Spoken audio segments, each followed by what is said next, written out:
That gets the treatment. Another short delivery from Simmons, and Herman has been particularly ruthless, one can say, on the short deliveries today from the spinner. And that's played out very nicely to the railway stand and goes all the way for 4. He moved to 70. Been a very good innings from Jordan Herman. Herman, who is the second highest run scorer in the competition this season, behind the man who is actually at the other end, Matthew Brietzker. Brietzker coming into this match 643 runs, and Herman 508.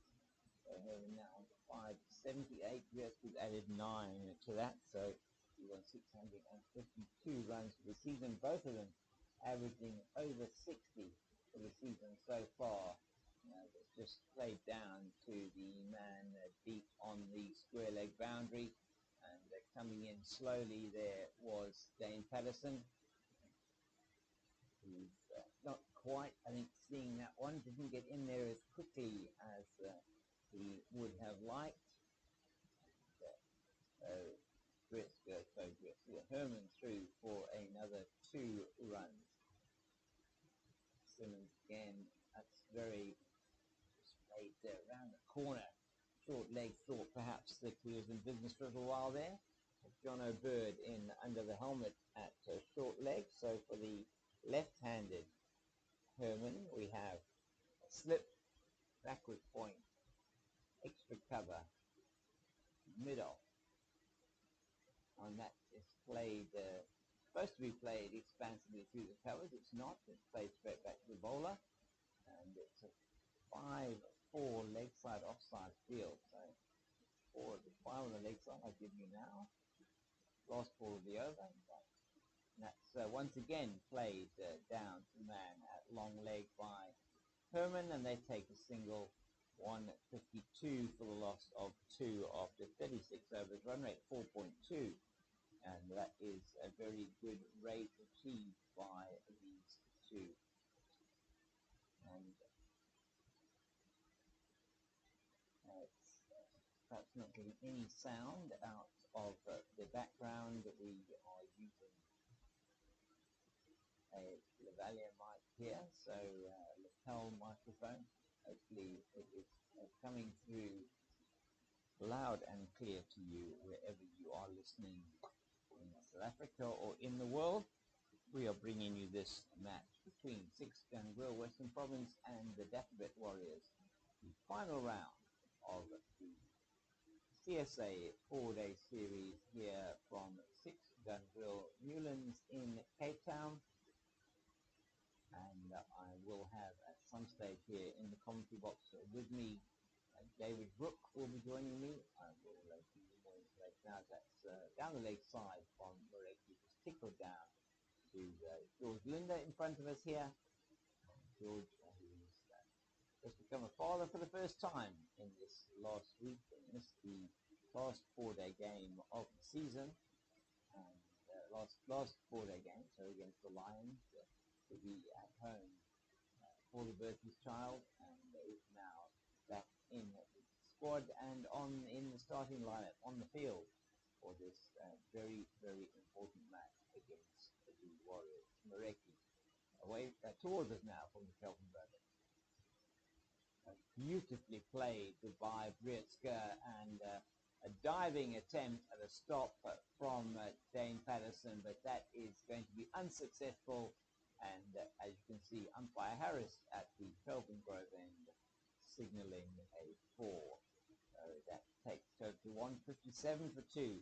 Warriors now already in bonus points territory. So just to give you an idea of how the bonus points work in this particular competition, you get 1 bonus point within 100 overs if you've got to 150, and then 0.02 points for every run thereafter. A little bit away from the body, but Brietzker, who's been accumulating runs in this competition quite significantly, has done exceptionally well so far. so those up till this particular match, so 643 runs. He scored got 3 centuries with a highest score of 112 not out and 350. Partner Herman 1 century and 3 50s as well. And, these two prolific batting pair and well fielded there in at mid-off by Buren Hendricks, and just posing for the photo. I think he stopped that one particularly well, and diving off to his right hand side. Still 2 slips, a 4th slip, or maybe 3 slips. So the 1st and 2nd slip quite widely spread, a 4th slip, a man at point, extra cover and mid-off directly in, and that's a very nice Yorker length delivery to Brietzke, who jabbed down it particularly well, and they do not take a run. We have on the leg side a man at fine leg, a man at deep backward square, and a man at mid-on. So the attack with the 6-3 offside field, certainly by Marecki, is going to be directed to the offside. It is, as I said before, umpire Harris at the northern end of the ground, umpire Gompo at the southern end of the ground, and that is a shortish one over the head of Brietzke, and there is no run. Herman then facing the next delivery, which is once again going to be bowled by Kyle Simmons, who comes from his point at a position at the deep backward square to bowl here from the Weinberg end. Linda, a little bit of warming up. We expect that the spinners will have quite a big role to play in this match, even in this innings, as well as into the latter stages of the match. 157 for the loss of 2. Simmons away from us now.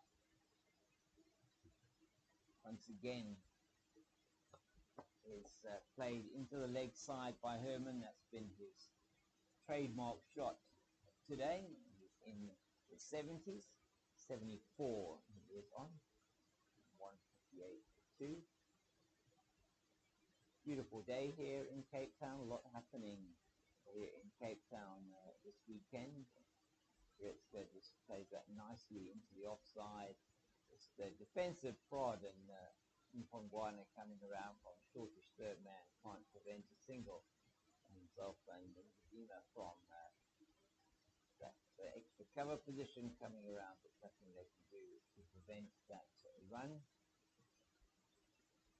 5-4, so 4-5 offside leg side field. That's straighter this time, just on the line in middle and leg from Simmons, and there is no run.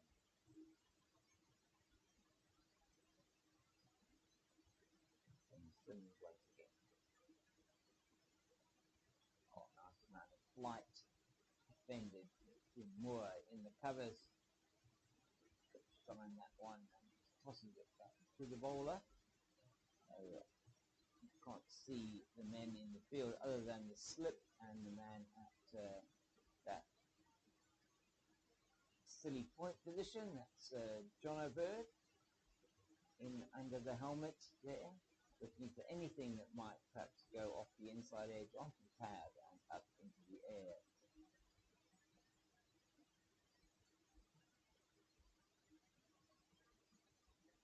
Short again, and this time it's played forward of square on the leg side and fairly races to the boundary, that does, and brings up the 50 partnership between Jordan Herman and Matthew Brietzke. Herman has been by far the dominant partner in this partnership. Brietzke only the 14 runs. Jordan Herman has gone to his 50 in this partnership. He's on 78 not out.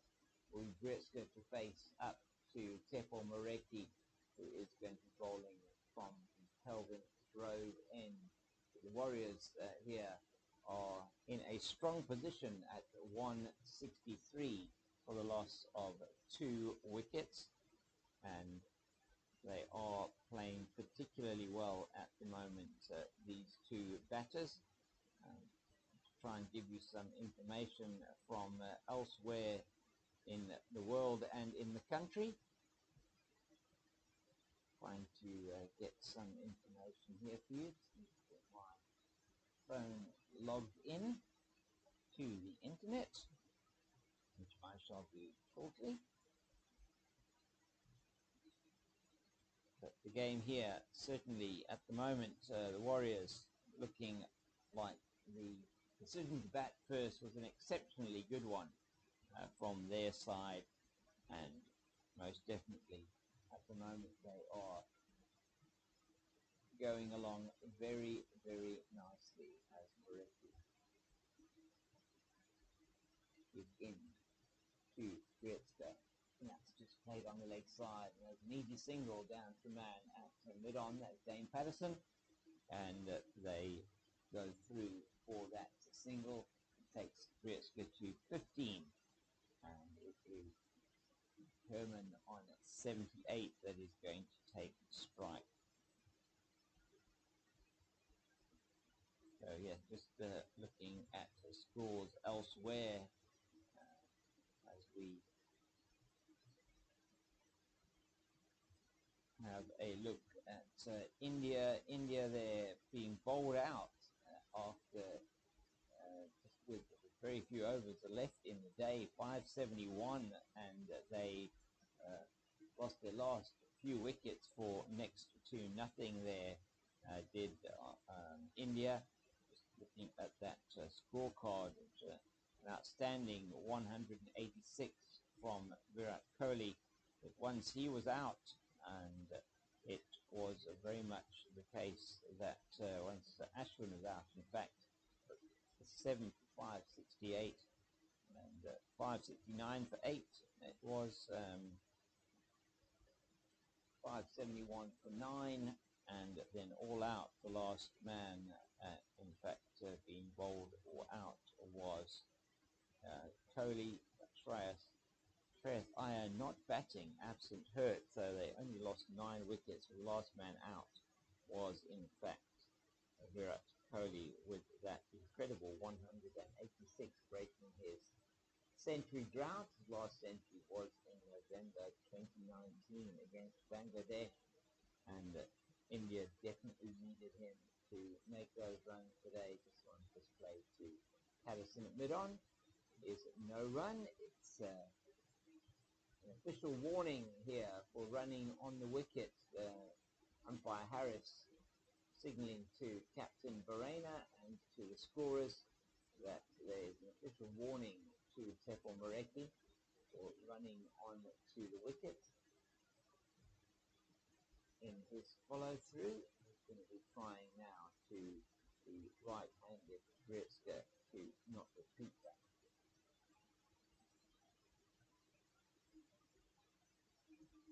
And that will play down to Mpongwana at backward point. No further addition to score. 165, loss of 2 after 59, batting at 4.2 runs and over. Australia with a deficit of 91 in the first innings, have come out to bat with a night watchman as well as opening bat Travis Head. So Matthew Kuhneman coming in to bat with Travis Head, and they are just trying to survive the remaining number of overs, batting at the moment at only 0.38 runs per over, and 2 overs and 5 balls left in the innings. Mohammad Shami just coming on to bowl there, as George Linder is coming on to bowl here, just practicing those deliveries. He'll be replacing his fellow left-arm spinner, Kyle Simmons, here from the Weinberg end of the ground. And it really is a privilege to be bringing you this match today. It is the final round of the CSA 4-day series, and the match between the 6th Ganjur Western Province and the DafaBet Warriors. Warriors won the toss and decided to bat this morning, and they are currently 165 for a loss of 2. Not really anything much on offer for the spinner as yet, and not much on offer for pace spin necessarily. A little bit of help perhaps for the pace spin early on, a little bit of movement off the wicket. That's very nicely played out to Eddie Moore on the boundary in front of the Oaks, on the cover boundary, and they take a single. We currently have a, now for the right-handed Britster, 6-3 offside legside field, and that's been changed. They 5-4 offside legside field. John O'Bird just runs forward short leg. See what Linda can do with this one. That's very nice to play defensively back into the covers. Nkajima does the fielding. With no runs, we've got a backward point, almost at 45. We've got a slip. That's Hamza Kongwana at backward point. Patterson in the covers on deep on the boundary. Nkajima extra cover.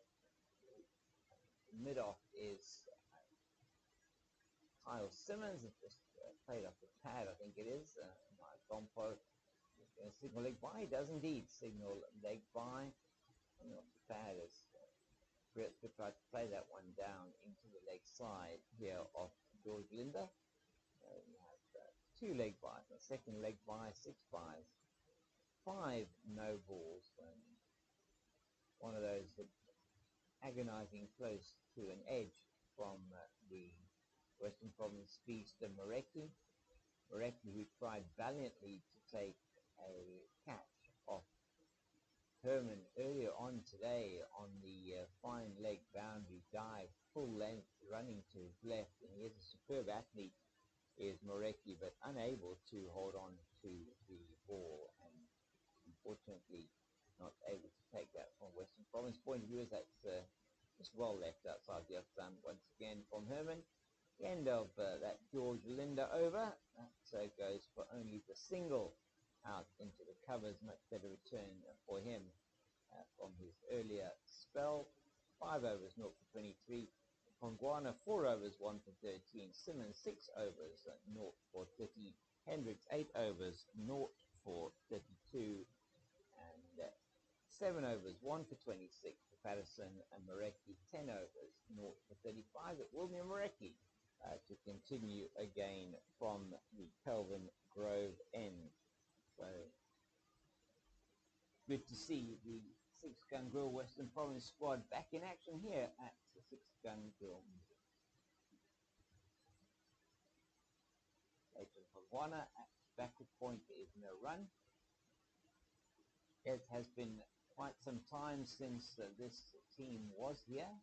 Last time, in fact, that they played at home was before the December break. So they played the last 4-day game before the one-day series started, and the last match in the one-day series here, I think the 3rd of December, if my memory serves me correctly. So it has been a hiatus of nearly 2.5 months. That's not quite as sweetly driven as he wanted to from Britsker there, and John O'Bird is in the extra cover position, does the fielding. So 3 flips, man at backward point, extra cover, mid-off, wide-ish, mid-on, rather straight, and then a man on the deep backward square boundary, and a man at fine leg. Those are the 2 left-on spinners. George Linder here at fine leg, Carl Simmons at deep backward square. Shane Patterson is the only other player on the offside, on the leg side, should I say, mid-on. It's again played from Kongwana at backward point. It's almost like this back foot drive practice, and see the man at that backward point position so far in this over. Moore throws that one, tosses it to Hendricks at mid-off, and tosses it back to Bowler Morecki at the Kelvin Grove end. The media centre end here at Newlands. We're broadcasting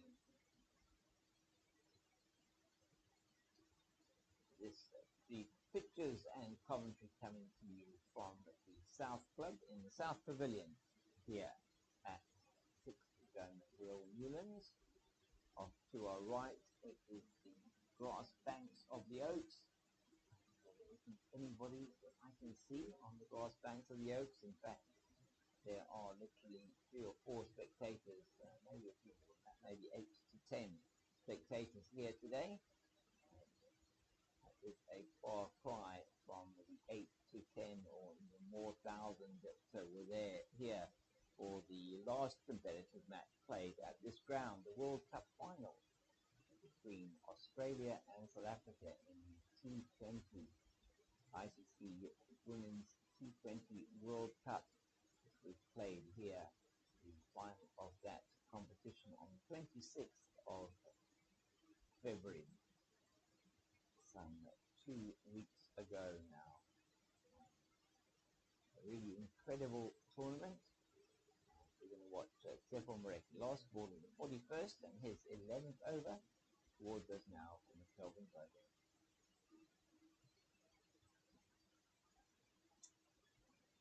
No run there for Herman, and the end of the over. Looks like umpire Harris has fuzzy fly or something there bothering him, or just trying to get that out of the way.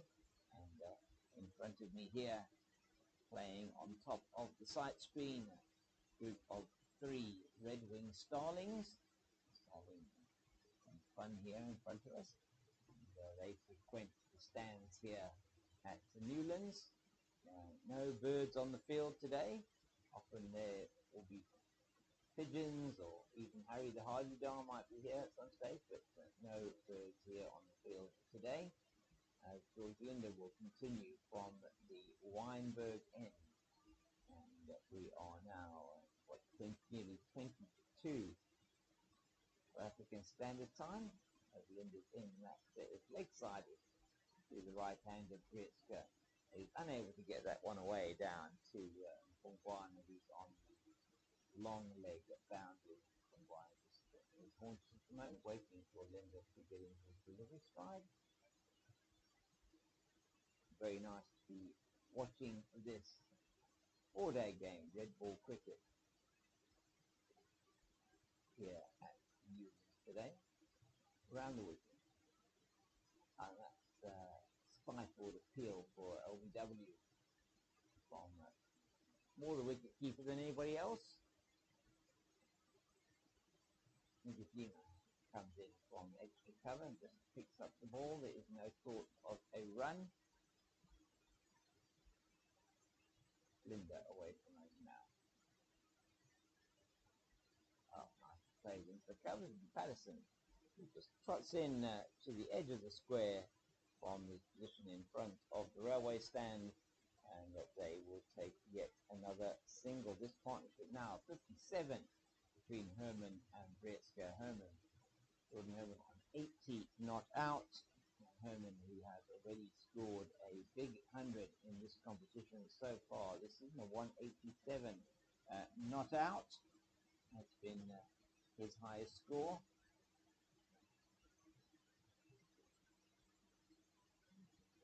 Face a good delivery from Linda. Just a bit faster through the air. Just tend to mix it up quite a bit, does George Linder. With a good delivery into the left-hander.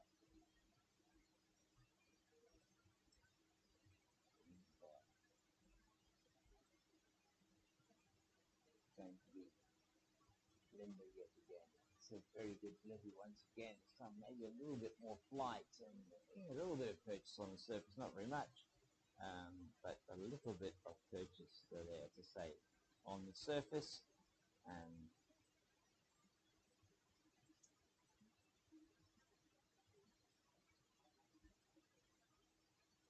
going in again for the last ball of his 6th over.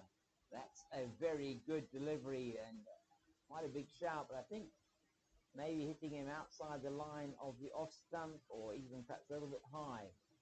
Umpire Gompo just even been signaling maybe sort of an edge or something, but certainly there was some interest for some time there from Linda and Verena. Not going for the DRS review, clearly, because we don't have DRS. So there would be no way at all one could go for a DRS review, as the score in Ahmedabad is at stumps. Australia have survived the 6 overs that they were being asked to face before the close of play. They are 3 without loss, trailing by 88 runs going into the final day of that test match.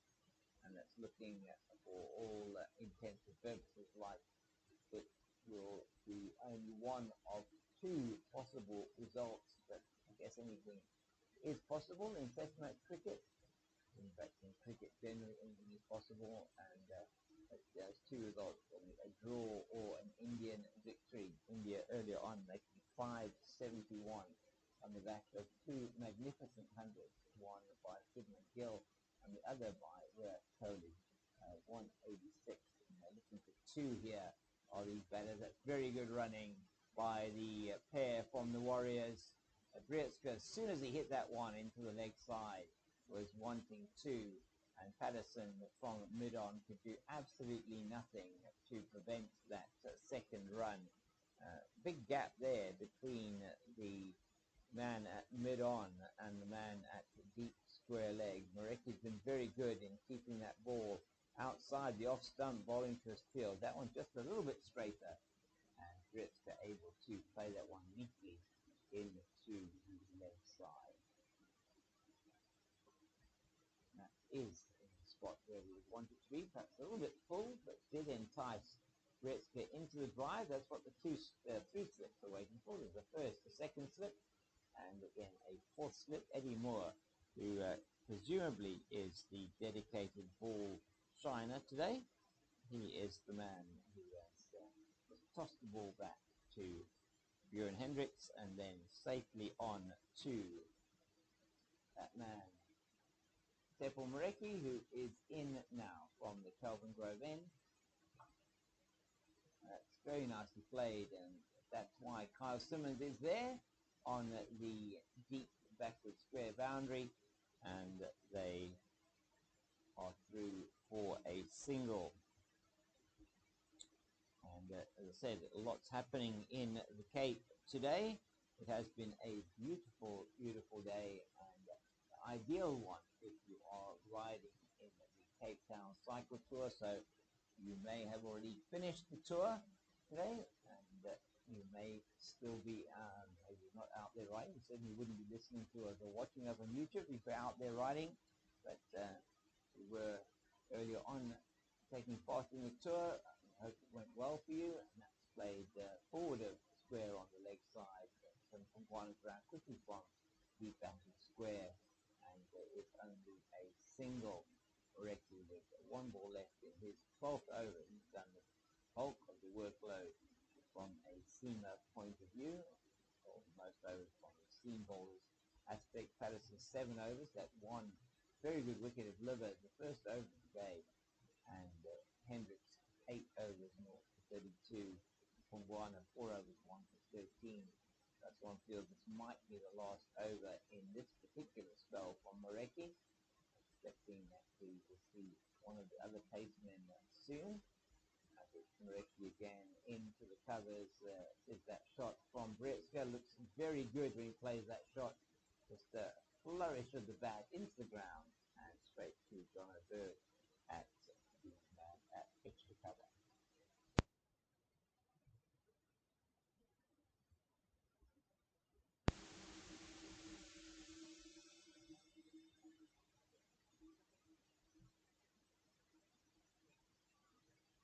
It is going to be George Linder to continue from the Weinberg end of the ground. George Linder, stalwart of this Western Province team, and making a welcome return to the starting lineup here for the home team. 173 for 2 after 43. Here's the 20, Herman 81. And that is a huge appeal, and he has given him, that is Herman. And Herman looks exceptionally disappointed with that decision. He's standing there, he's looking at the umpire, but he has to go. He has to go. That was a very confident appeal, and umpire Gompo had absolutely no hesitation, in fact, in giving that one out. Tried once again to play that ball into the leg side as the ball was spinning in towards him, and that is Herman, who was eyeing 100 there most certainly today, who has not made it to that mark. He is out for 81. He's gone LBW to George Linder, the breakthrough that the six-gun grill Western Province were looking for, and just playing over the delivery, perhaps kept a little bit lower than he thought, Herman, and he does have to go back to the pavilion. He is not happy at all. And from this vantage point, difficult to say. Umpire Gompo believing that was going to go on and hit the top of leg stump. And just going through his decision again, it looks like with umpire Steve Harris there. But it is given, the decision is given, and there is no way that one can go back on that. Now that's Herman, who is out for 81. Jordan Herman, a very, very good innings from him. This is why he is one of the top run scorers. In fact, second highest run scorer in the competition after his Warriors teammate. And he has really done exceptionally well. 173 now for 3. The breakthrough coming from the left arm spin of George Linder. He is such an important player for this team partnership. Was 63 for the third wicket, and Linder becomes the third bowler from Western Province to take a wicket in this innings, and he's now going to be bowling to a new batter, who is Rudy Second, captain of the Warriors. Just into middle and leg, played around the corner to the man at mid-wicket, Eddie Moore, man who always has a smile on his face. He played for the Warriors for many, many seasons before coming to the Western Cape at the beginning of this season. And Linder just asking Simmons, who's mid-off, to just go a little bit deeper to second. And Linder into Rudy Second, around the wicket to the right-hander. Play once again into extra cover. Eddie Moore, like a gazelle, jumping in the field and collecting that and rubbing it vigorously on his trousers, which already have that red stain down the right-hand leg. And it's going to be Linder once again in second, and that's through Moore now, and Hendricks will give up the chase from mid-on. Very nicely played, coming down the wicket. Second just guides it past the man at mid-wicket and down to the deep mid-wicket boundary for 4. So successful over at the moment. That first delivery being the LBW decision. It has been off the mark now. Is second with that 4. Is Linder once again. 2 seconds come forward, plays it out to extra cover, and that is Viva Ndujima in there. So there's a slip backward point, man at deepish cover point, man extra cover, mid-off, mid-on, wide-ish, mid-wicket, forward short leg, and a man at deep backward square. Last ball of the Linder over to second, and he's forward very nicely, just playing that one back in the direction of the bowler, and Kadima will pick it up and Linder returns to his position down here at fine leg. Is it going to be Marecki, or are we going to have a bowling change from the Kelvin Grove end? I'm not sure.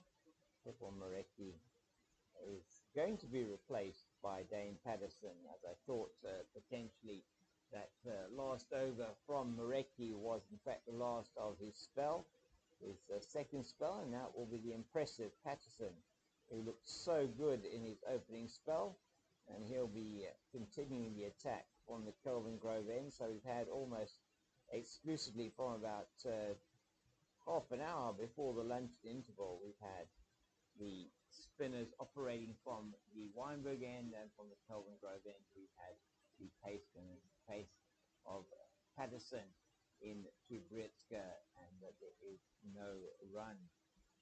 Into his eighth over now, Dane Patterson, and he has won 426, that wicket of Vian Libber in his first spell.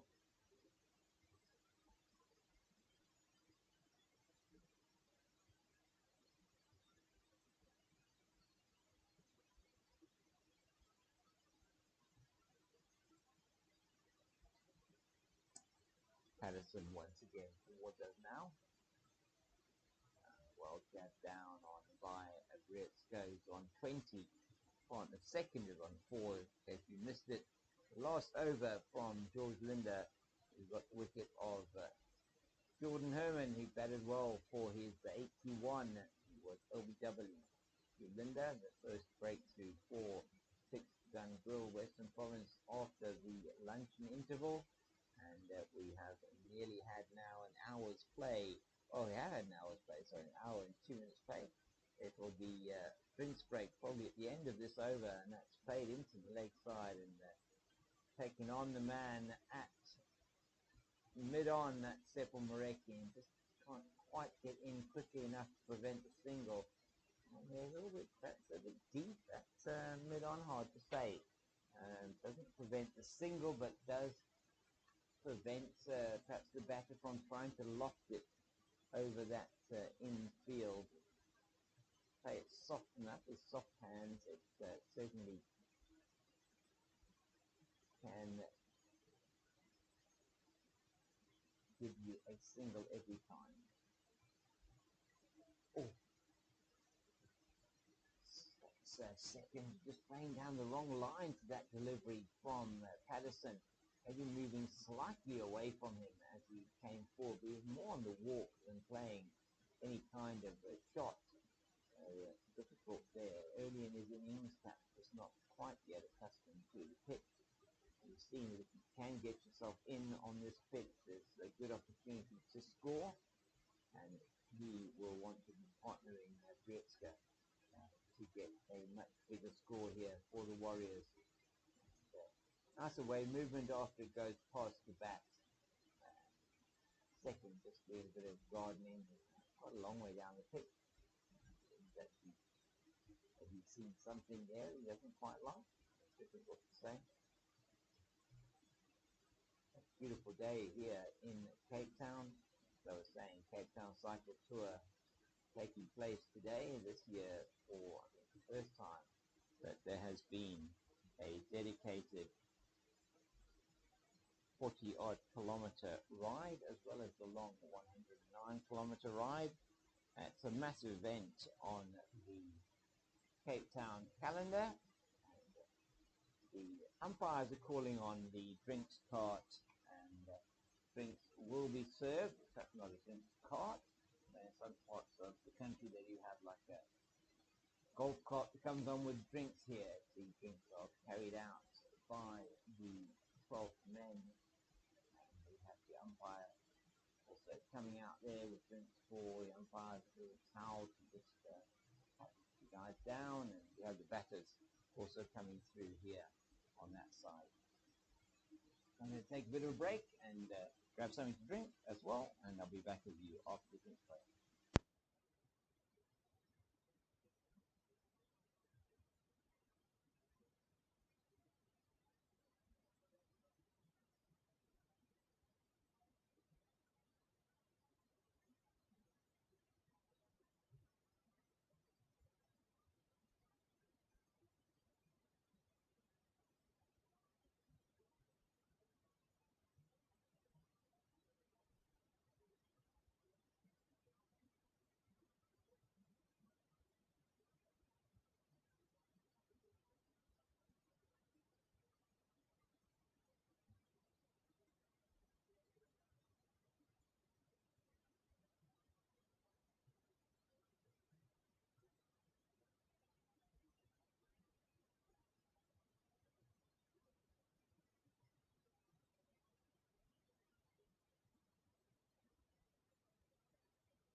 Welcome back to Six Gun Grill Newlands. Sorry for that slight delay.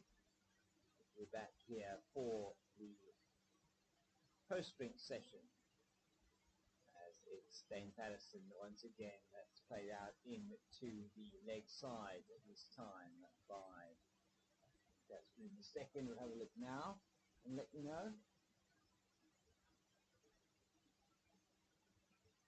So actually was Brietska played that one out into the leg side. Both these batters right-handers, and both batting with a kookaburra bat, so you have to keep an eye on them quite carefully to see who is actually facing. It's Patterson away, towards us now from the Kelvin Grove end. That's delivery angling in on the leg stump, and there has been a change in the field now, which I think is probably a good idea from the Six Gun Grill Western Province point of view, in that we have a man in there at mid-wicket. That is Kyle Simmons, successful bowler. In the last few overs has been George Linder. He is in front of us here, so to the left of us here. We're broadcasting from the southern end of the ground. This ball again played to the man at mid-wicket, and Simmons, who prevents any thought of a single for second there.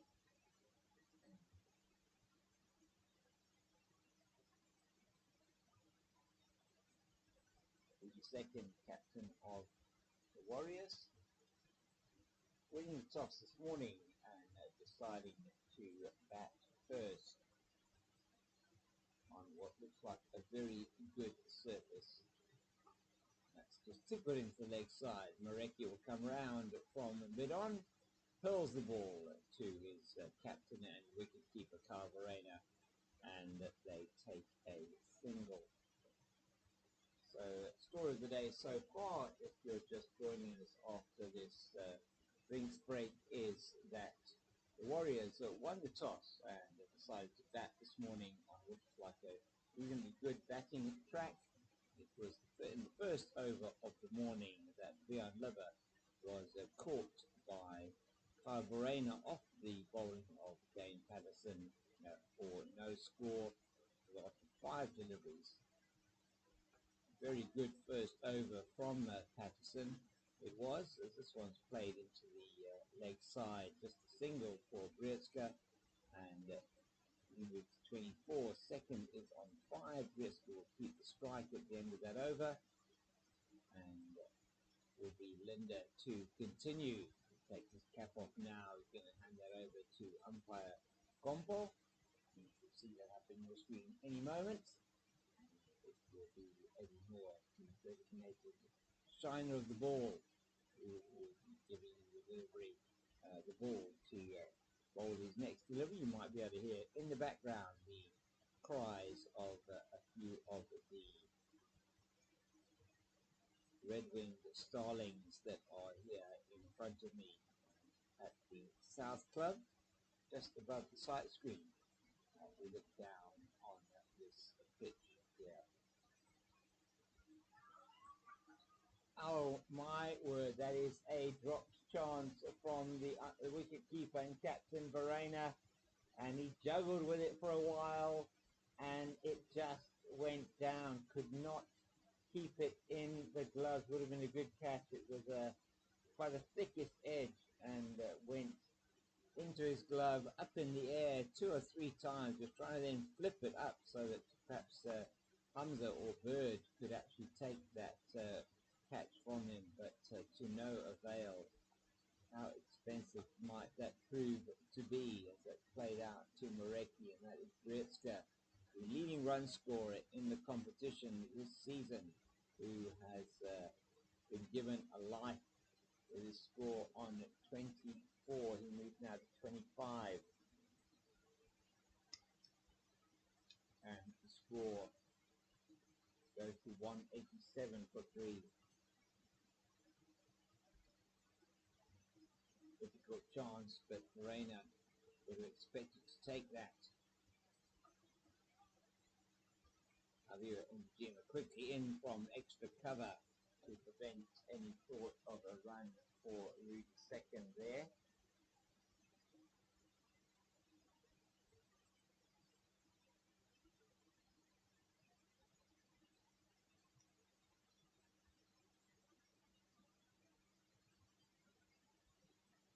Linda away from us again, Rwanda again. That's well played by second. Isn't going to be a thought of a second run from that one. I'm sure lots of puns that one could throw in here. So Rudy second through for the run. And Britzka will face up to the next delivery from Linda. Britzka given a life on 24 by the Harvey. Could almost see desperation as he was juggling with the ball. Beautifully played, this time very late, but Marecki's quick across the ground at backward point, gets around, prevents a boundary, and they take two. Throws that one in. So this over has been a very interesting one. 48th over of the innings, 190 score now, the loss of 3.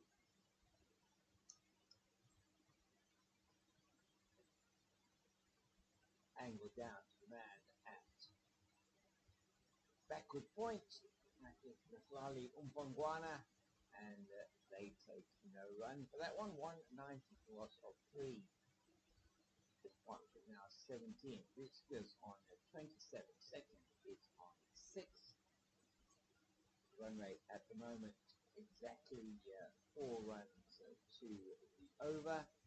Very close to it. 192 would be exactly 4. It's just close enough to get that decimal point to tick up to 4.0. 56 overs left in the day, so still quite a lot of overs left to be bowled. One feels the spinners are going to have quite a lot of work to do.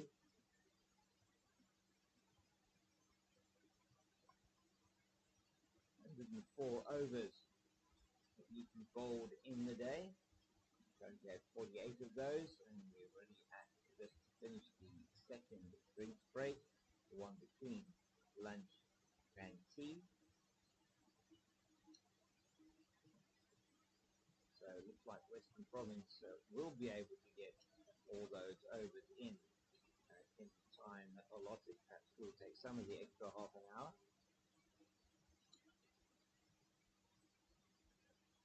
Patterson towards us now. Beautifully played through the covers by second, and that takes the score to 10, and the score on the board to 194. It really was a classic cover drive, over pitched from Patterson, and second is onto that in a flat and playing it beautifully through the covers. Has been a good batting effort here from the DafaBet Warriors so far. Quick run rate as they seek to get as many bonus points as possible on a good-looking batting track. Bowling has been, in the main, quite disciplined from six-gun grill Western Province, but the short delivery is certainly not working that well for six-gun grill Western Province. In the main, as particularly Jordan Herman taking full toll of those shorter deliveries from Carl Simmons in particular. Simmons going for 30 in his 6 overs, so left arm, and many deliveries going to the boundary on the leg side of Patterson towards us again.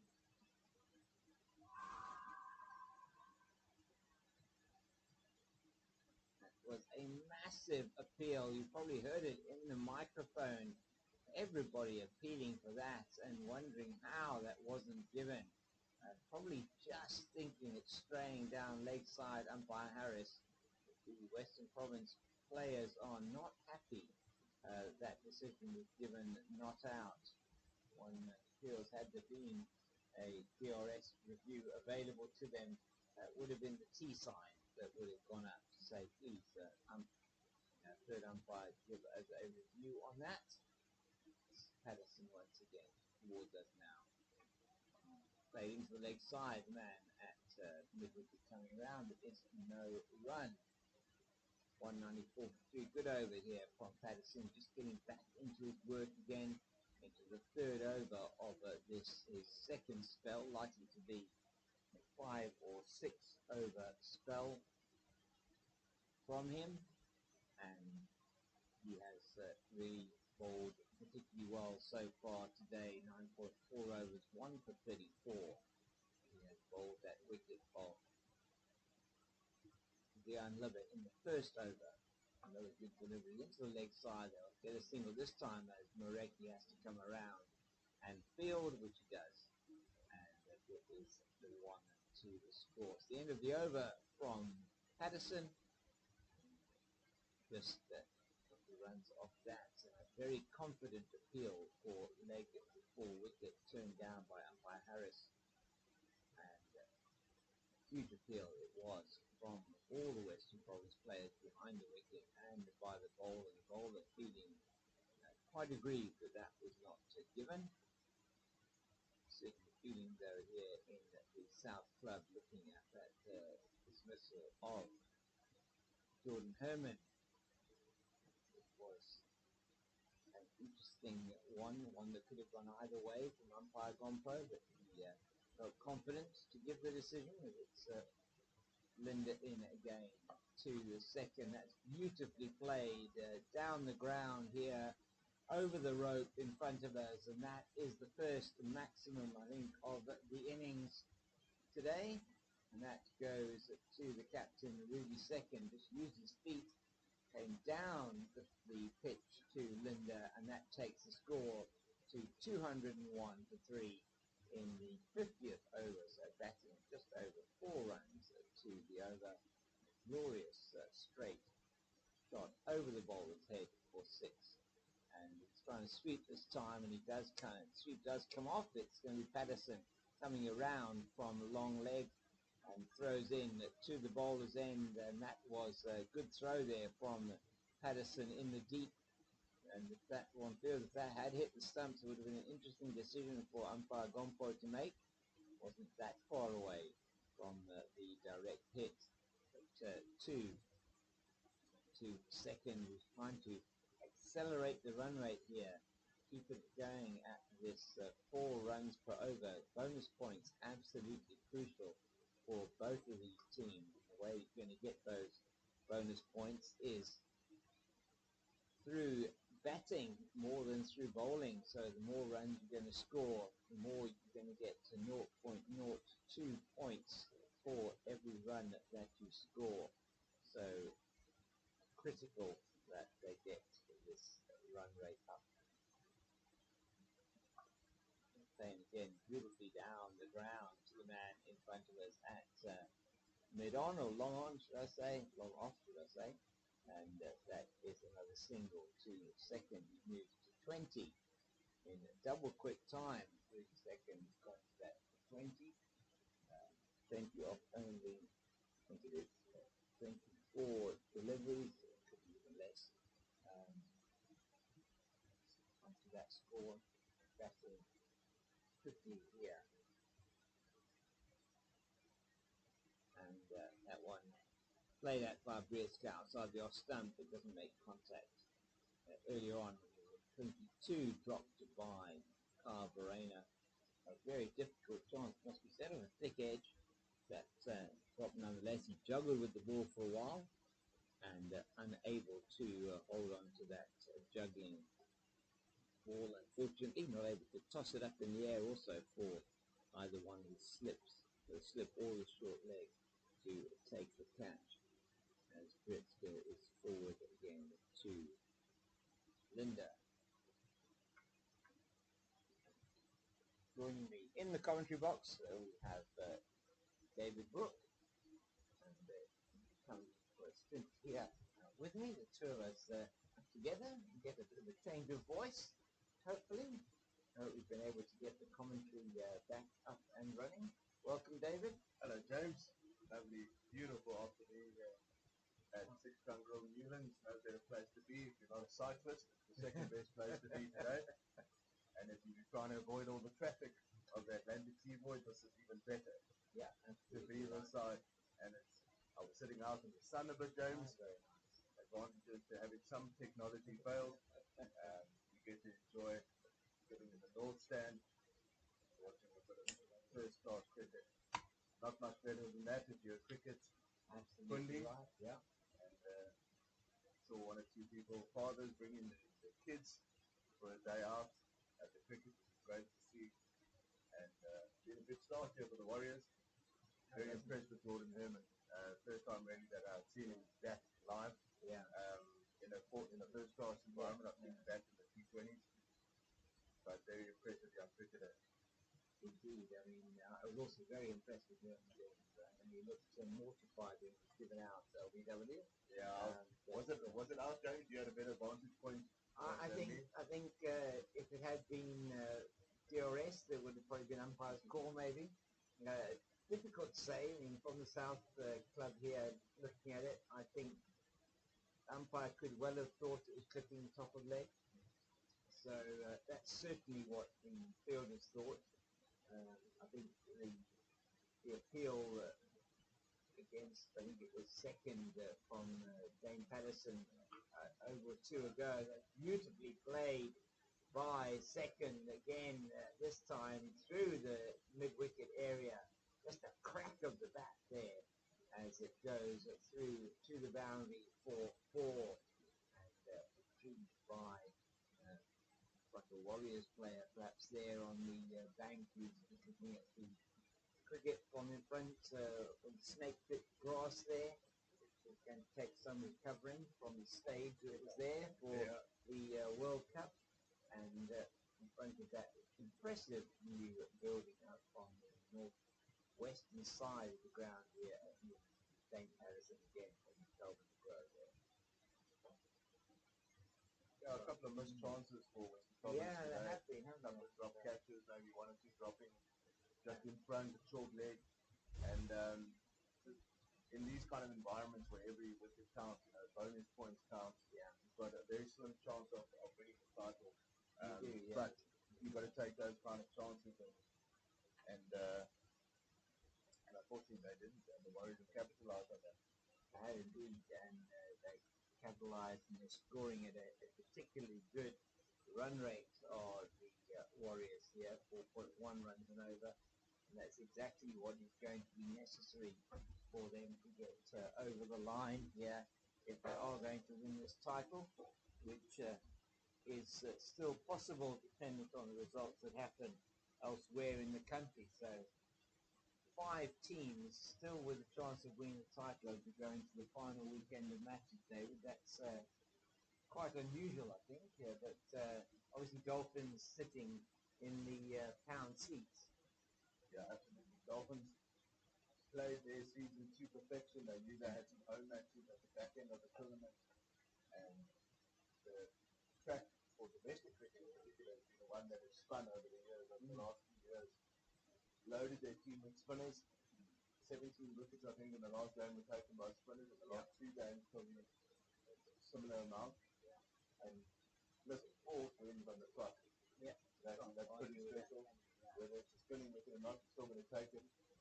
And you're still going to win them. And they put themselves in pole position to win this title. And this is the title that, that all the franchises want to win. Yeah, absolutely. The prize money is the most in the country. I think it's sitting at about 2 million rand. Right. As the prize money, it might not be the most glamorous and it's not on TV, but the prize money is the most in the country. From the domestic cricket point of view, outside of the CSA. And holds the most weight, doesn't it, David, as well, in terms of promotion relegation points? Absolutely. Because this tournament was finishing last, there was always going to be a particular focus on it. Yeah.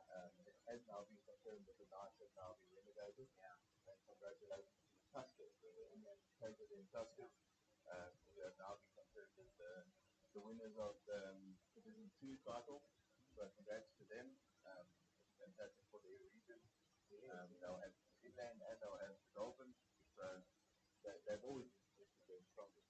They have, and they haven't necessarily always been in the top flight, have they? I mean, it's been very much sort of the poorer cousin, as it were, in that KZN region, but based in Pietermaritzburg.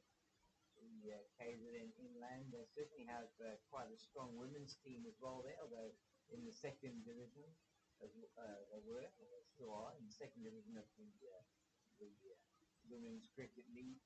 But well done to the Tuskers, and the Knights just coming up short really over the 2 years. Their form in the 4-day competition hasn't been good. They're sitting in, I think, 6th position, just with the one win against this Warriors team, funnily enough. And they have, across all formats, finishing last when it was in the 1-day competition. So it really hasn't been a good couple of years for the Knights, struggling perhaps with only 1 or 2 superstars. Away from it now at the Weinberg end. It's a good captaincy here from Carverena, just bringing in John O'Byrne into a shortish cover point position. Interesting position there. Where that ball is going. Very much focused on that off-stump or outside off-stump line is George Linder to the right-handed Matthew Brisker. Probably combine that all night battle, you might get a bit more open. Yeah. Before the last period, giving away 30 runs, just the 1 wicket. Not a strangle down the next side, but he's got a caught and fine leg. Yeah. But he bowled really well. I think very impressive. I think this season, yeah, obviously struggled with the start of the season and the Friday has been excellent throughout the entire season. Yeah, his 1-day form was really, really good with the bat. Made it some telling contributions with the ball. You always say golden arm and Pongwana. He certainly does have the ability to come in and take key wickets for the Western Province. Yeah, very much so. I was looking at the previous game and the century from the under, and it was really fantastic to see the under that firing for Western Province. I don't think that it's only a matter of time. I think it's only a matter of time until he's back in that project bowl. I think next season will be a big one for him. And not only in Texas, but he made his debut for 1 day international for Australia as well. That's right. Played in the Netherlands series, which is completing now. In that first ODI, he was then gone for the half century. So fantastic to see him back. It's been quite a season for him. Yeah. Played for the coaches in the Test series, and then got suspended unfortunately. And he's now back scoring centuries, and that's what he does. Any batsmen that want to have loftier ambitions to play with the coaches and coaching runs. So completely, yeah. But it's just great to see him back. Oh, it is. It really is great to see him back. Such a wonderful stroke player, and certainly has that ability to the potential to get back into the Proteas team and Double shot, yeah, just look a bit high. Look a bit high and perhaps just hit him outside the line of off stump as second had come forward quite a bit onto that off stump outside the off stump line. But second confident appeal against Arun second. You feel that there's an opportunity here. Patterson been bowling well. Both Patterson and Linda been keeping it quite a bit tighter. The run rate is still hovering around the 4 runs and over level. But it's good to see them bowling in the channel. So David, very interesting listening to Tony DeZorzi in the press conference after the second test when he scored that really good 85, and talking about what it takes to really be noticed and how you get there, and very much he was in agreement with exactly what you just said. It's that it's all about getting the runs, getting those runs behind your name, and this is something that look at these. Britzka back now, he's at bat with the second, and he's been piling on the runs as well. And that's also a batter together with Jordan Herman, who's second highest run getter in the 4-day series. With Tony George, who missed this game, and missed the last game as well against the Lions because of his test caller, and he's seen third on the list. So it really is around getting weighted runs and getting noticed. So the more you score, I think the more you are going to get noticed, the more consistent you are, the more you're going to get noticed. And the rare hunter has that ability. No, the problem is that, and it's been a big talking point in the Western series, that when you get that opportunity to play, you're not going to get a 5-man series to really get the key things and get a chance to show your work. So at best, you've got a 3-match CSA, and you might not play all 3, and you might not bat 2 innings per match. So you don't get many opportunities. So your learning has to be accelerated on the extreme level.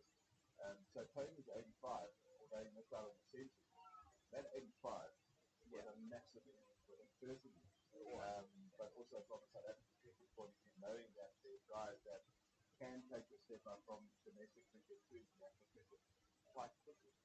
And that's the process that is problem. I don't know if you heard Chicken Conrad's interview with the Supersport commentary team after the match, where he spoke about the lack of test cricket, but he also spoke about the upcoming off-season in South African cricket, where the SA 18 is going to play quite a bit. Okay.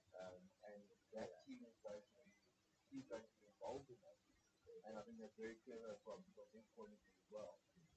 But that's where he's going to get the opportunity, even though the likes of Hamza, George, have played SAA. It's never been under the scrutiny as maybe now. Because that's where you need to really focus on the next generation of guys coming in.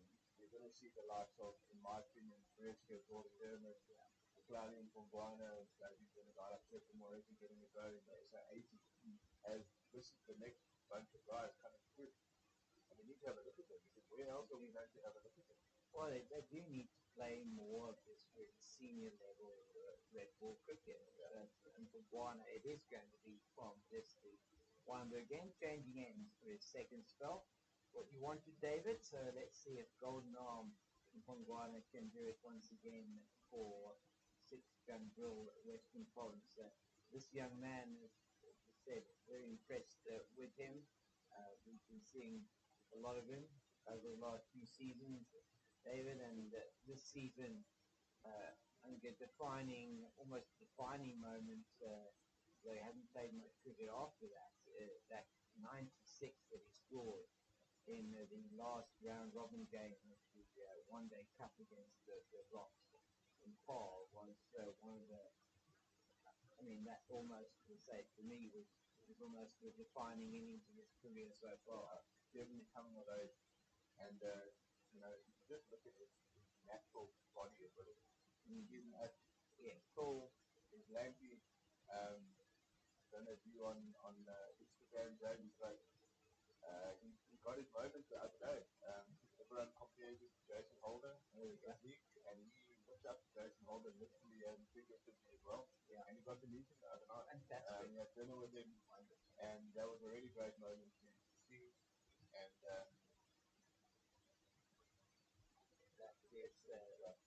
very good shot.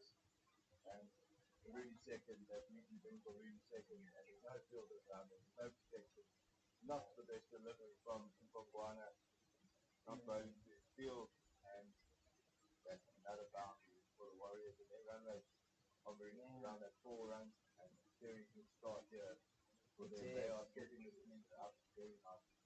Oh, indeed, and almost imperceptibly they've gone to 215 to 3. Second, just coming in and picking up from where Jordan Herman was scoring at quite a rapid rate. He was particularly strong on the leg side against Carl Simmons. David, and took Kyle, let's say Kyle 6 overs, 0 to 30 is expensive for the left armer. Yeah. He was anything slightly short of the length being punished down the leg side by Jordan Wynn, and that was really an impressive innings from him today of 81. One now and going to Rietska. Yeah, it's took about the ball into the field, and that's very, very important when you've got this 6-3 offside leg side field. You cannot be straying anywhere near middle and off. Even middle and off on the stumps is always going to be run. Bowling short on this wicket, we've seen throughout the season, you really can't bowl short on this wicket. Makes a surprise delivery. And the pitching in your half of the wicket, but anything short of a length or short is going to travel. And that was traveling quite fast as well. The overtake. So just getting back to then at the end, the other 216 for 3 after 54 is actually fallen over. Getting back to the point on playing more red ball cricket and SAA or their tours, or maybe even going up for a series in Zimbabwe if we're looking to August, September time. Play a lot of cricket there in the winter months. Up country, sometimes the winter is a good time to play cricket. The weather is a lot more stable than it is in the summer. Whereas here in the Cape, summertime is the ideal time to play cricket. There's a chance of rain. So that was just a couple of days of rain this last week. But it's, very good that they need to be playing that 4-day cricket. Oh, slightly false stroke there from second. It goes off the short delivery, and it has gone down to the boundary in front of us, 4-4, and wide of Kyle Verena. You see that juggle that he had off Britzka? I was on my phone watching actually. I was walking around the ground and I heard you talking and I saw the juggle. Should have taken the shot? Should, yes. Should have taken it in the end. I think he was trying in the end to push it up in the air so that Zubair or John O'Bird, so the first slip or the man at Who was the batsman on the strike? it was Britzka who was on the strike when that went down. I think he just running to information. Distract the fan back. Distract the fans. Stop it. It's a lot quieter in here. Maybe you can now hear the sound coming from the field as well. Not sure what's happening in the other games, David. We've done a check on those. Every game in this current round, well, 3 of the games in this current round, absolutely crucial for the destiny of that trophy. It does look like it will go to the Dolphins potentially. Depends how they are performing against the Lions in their Yeah, game. the Dolphins have gotten off to a very good start. And captain Charles Evia led leading from the front. He's 17 on out. They 152 for 2. Oh, that's very good. And Egan Peterson is back. He was released from the squad, like 58. And Marcus Ackerman is 60 not out. 16 not out, sorry. And Evia 17 not out. 152 for 2.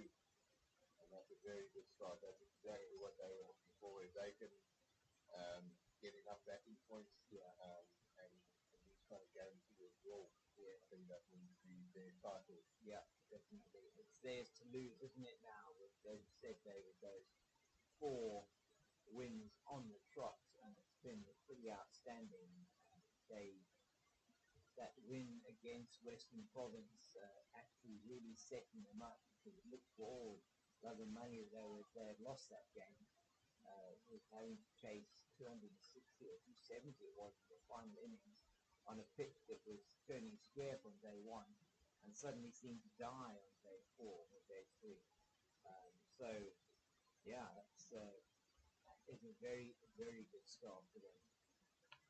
Area also having now been left out of the South African Test team under the new coach Trippi Conrad. He got a run in that team for this series against the West Indies. Just down the leg side and no further ado. Between 1 for 3 after 55, maintaining that 4 runs in over Ray Patterson. Probably now comes to the end of that spell of his 6-over spell. He's currently involved in maybe one more, but I don't think so. We'll see. He's not particularly popular. Yeah, the Titans are playing Northwest today. Yeah. And there's a certain Dave King. Ah, yes. They're playing new for the youngster, Northwest. yeah. Yes. Any relation to him? No, not at all, no. JP King. Yeah, JP King, that's right. I'm trying to think of his I think he might be with respect. He might be a little bit overage to be playing first class every day. But I would back you, but there's a youngster, JP King, he's got 38, but okay. he and Johan Janssen had a season so far, had a nice season for them. I played down in the Yeah. They are 145-7 Northwest. Junior Dala taking 2 wickets, Ayaz Rahmani taking 3 wickets, and then 2 Davids, Matthew Bose and Derek Brett. Okay. I've taken 1 apiece. Matthew Bose, not down 19. So I haven't heard of Derek Brett, but I've heard he's a top young talent that's coming through that Titan system there. Looks like a bowler by the look of it. And then Will Brunt has taken 1 of those. 1 for 8 games, and Will Brunt has got out. Will Brunt has taken 2 wickets. So that looks like the Titans are sitting pretty in that one. Depends obviously on how they are able to make that advantage count in terms of bowling them out. But JP King, I'm trying to do his Christian name, who's Julian, I'm not sure. But Province of St. John in Johannesburg. So was very well played. So there's a beautiful sound of the bat. He's hitting the ball really, really cleanly in this innings of 36. He faced quite a few less deliveries than Brietzke. Brietzke playing the anchor role here. 49 is the partnership between these two. 49 overs still left to be bowled in the day here. It will be 2 in 20 minutes, and there's still quite a lot of bowling to happen for Citrian Grill Western Bowlers. You know, they deducted 6 points for a slow over rate against the Lions, and that had a massive impact on them in terms of their ability to potentially chase this title. So 92 points, they would be at 92.58. It would have been only their own leader. It's still a massive 17 points behind the Dolphins, and they ended up having 23 points behind the Dolphins. So that had a huge impact on them. Beautifully played once again by Brietzke into the leg side, just keeping the scoreboard ticking along here. And it should really have been 4 wickets down from the day with that catch. They've gone 50 now. Partnership of 76 balls, 5 balls on 6. Second, 56 of those. I must say, really second. He's a legend of the He went to the stage a couple of seasons ago where I think he was looking to downscale the amount of time he's taking. He was almost like an assistant coach as well.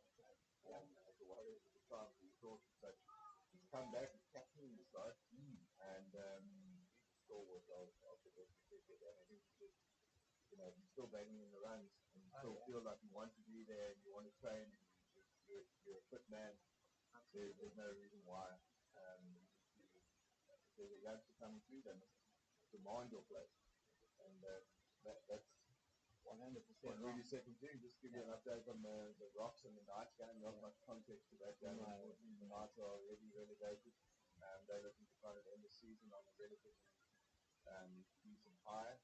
The Rocks are 187. Peter Malan got 39. Michael Copeland got half century, 55. Barista Adams 26, and Wilson Bird is not out 22.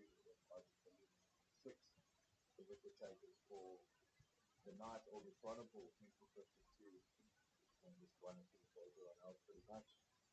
But the night will be disappointing this season, and it's disappointing for the region because we spoke offline earlier. We normally take each missed out on promotion, which means that in that two-state Kimberley region, there's no first division side for anyone taking that. And with such a strong school system in that area, it's disappointing for that region.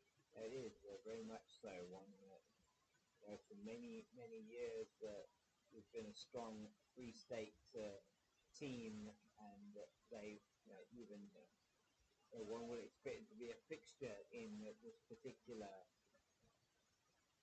tournament at Division 1 level, but really hasn't been the case for the last couple of years. And that talent, while Jason probably might go a good journeyman, is that Carl Simmons is coming to the attack to replace Dane Patterson, just fielding there at backward point by Stefan. No, that's Jerry Hendricks.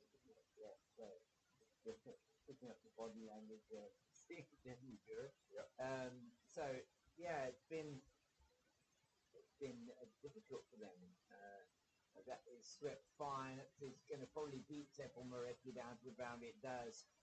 And not a great start again from Carl Simmons. Just, not perhaps the variation that he would want, and falling quite fast and flat actually. Yeah, if you want to talk about Simo's season as a whole, it's been a weird one. It was, last season it was Player of the Year, four-day Player of the Year for Western Province, and you got a lot of opportunities because George Linder was away on national duty a lot of the time, and he took those chances, and he was the premier spinner, and he did an incredible job for a team that didn't perform that well last season. And he came back this season, obviously with new expectations, and George Linder was obviously a bit more available in Western Province, and to put those two in the same side is very difficult. And he spent a lot of the season on the sidelines, then got opportunities, start, did his job, then got an opportunity to replace Aaron Perdiso in the big race at 20, and had a really good few games with him, so kind of this constant up and down, and that's the life of a cricketer these days. The extremes are very high and the extremes are very low, and you've got to try and just take the opportunities when they come about, and that's all you can control. You can control your training, you can control your preparation, but you can't control if you get picked or if there's opportunities. So when you do get those opportunities, we have to take it there, you say. And he took that opportunity in the Better SX20 with both hands. It really was excellent in the couple of games he had for the Super Kings. And if just considering those performances as well, when he came into the team in the Western Province team at the end of the one-day series as well, the one-day cup, he performed incredibly well in that game against the Rocks. He was instrumental from the bowling department in really restricting the Rocks, so they had no chance of getting the table. It was being set up a bit by Botswana, but he also batted well at the end there. And even in the four-day competition now, that's well fielded by Morecki. He was a fantastic athlete, Stefan Morecki. It's he's taken the opportunity. Batting has also been in the four-day competition of late. Batting has been something that the team has relied on quite heavily, lower down the order, and shepherded the lower order to get to some decent scores. And he's been taking wickets in George Linder's absence. So it has been a difficult season. Unable to bowl the Dolphins out in Durban, I think, was a huge disappointment. Particularly on what looked like it was a turning wicket, although it seemed to die instead on day 3, I think it was. Yeah, and that's the defining factor when it comes to these runs, and that's when it's spinning. Yeah. And Kyle will learn that. He's still young, from a spinning point of view. But the ability to do what he does with the back, along with what he could do with the ball. The sharp or behind, but I think that's more. Yeah, it's more. That's a wicked keeper dismissal there. Salvador just asking the question. But certainly wasn't done to the crowd. No, it wasn't done to the crowd, unfortunately. But I did see his mom and his grandpa and his fiance in the crowd there. So maybe just for them. Yes, there is much quieter here than it was 2 weeks ago. Yeah, I was just looking at the field, James, and Oh! There's a run on chance. Did he drop his back? Oh, The umpire was not in the best position. No, he wasn't, was he really? He was fielding from Carl Simmons himself. Fantastic fielding. I mean, direct hit from mid-on. He came over, he was mid-on. He came round, left-handed, picked it up and threw it in almost in one motion. Direct hit, and that would have been, certainly would have been sent upstairs had that been televised. One feels it was a very close call. Umpire Gompa saying no, giving the benefit of the doubt to the batter, and that is no doubt that one hit him outside the line of stump. So I think we are sounding a little bit too soft with the two of us trying to get through on this mic. So giving that feedback, hopefully you can hear us. You might have to take this in relays, David. Or we're going to have to just shout, that's all. We'll be a bit hoarse at the end of the day. Yeah, so just in terms of where we are, and let's try and use this, then we'll try and send the mic across from one to the other, perhaps, so you can hear us, which is going to be better. We are not working with our normal microphone, just so you are aware of it. We have a few challenges this morning, technical challenges, where we didn't have the technical setup quite how we would have wanted it to be. So just apologies for that, and we're trying to now make sure we can at least bring this broadcast to you, and being brought to you on the CSA YouTube channel. As that is, was that in the air, or was it played into the ground? Good work by Jono Bird there to actually get a hand on that. Whether that was actually a catch or not 100% sure. So yes, it's Carl Simmons, as you said, David, having an interesting season. So I'll just watch a couple more deliveries here, and that's played down fine, but it looks like Mareki will get there. In fact, he does quite easily, and he hurtles around the field, does Seppo Mareki, this fine young athlete. And David, you were very close to that Betway SA20 series, and really made an impact, massive impact here in South Africa. Oh, just to the left of the man at mid-wicket. I think he got a hand to it, did he, Mklali Mpongwana, and not able to take, I think that may have been is that a sharp chance, David? That would have been catch of the season, James. Mklali Mpongwana got his hand down to the bottom there, and he's feeling it now. But if that stuck, that would have been an incredible catch.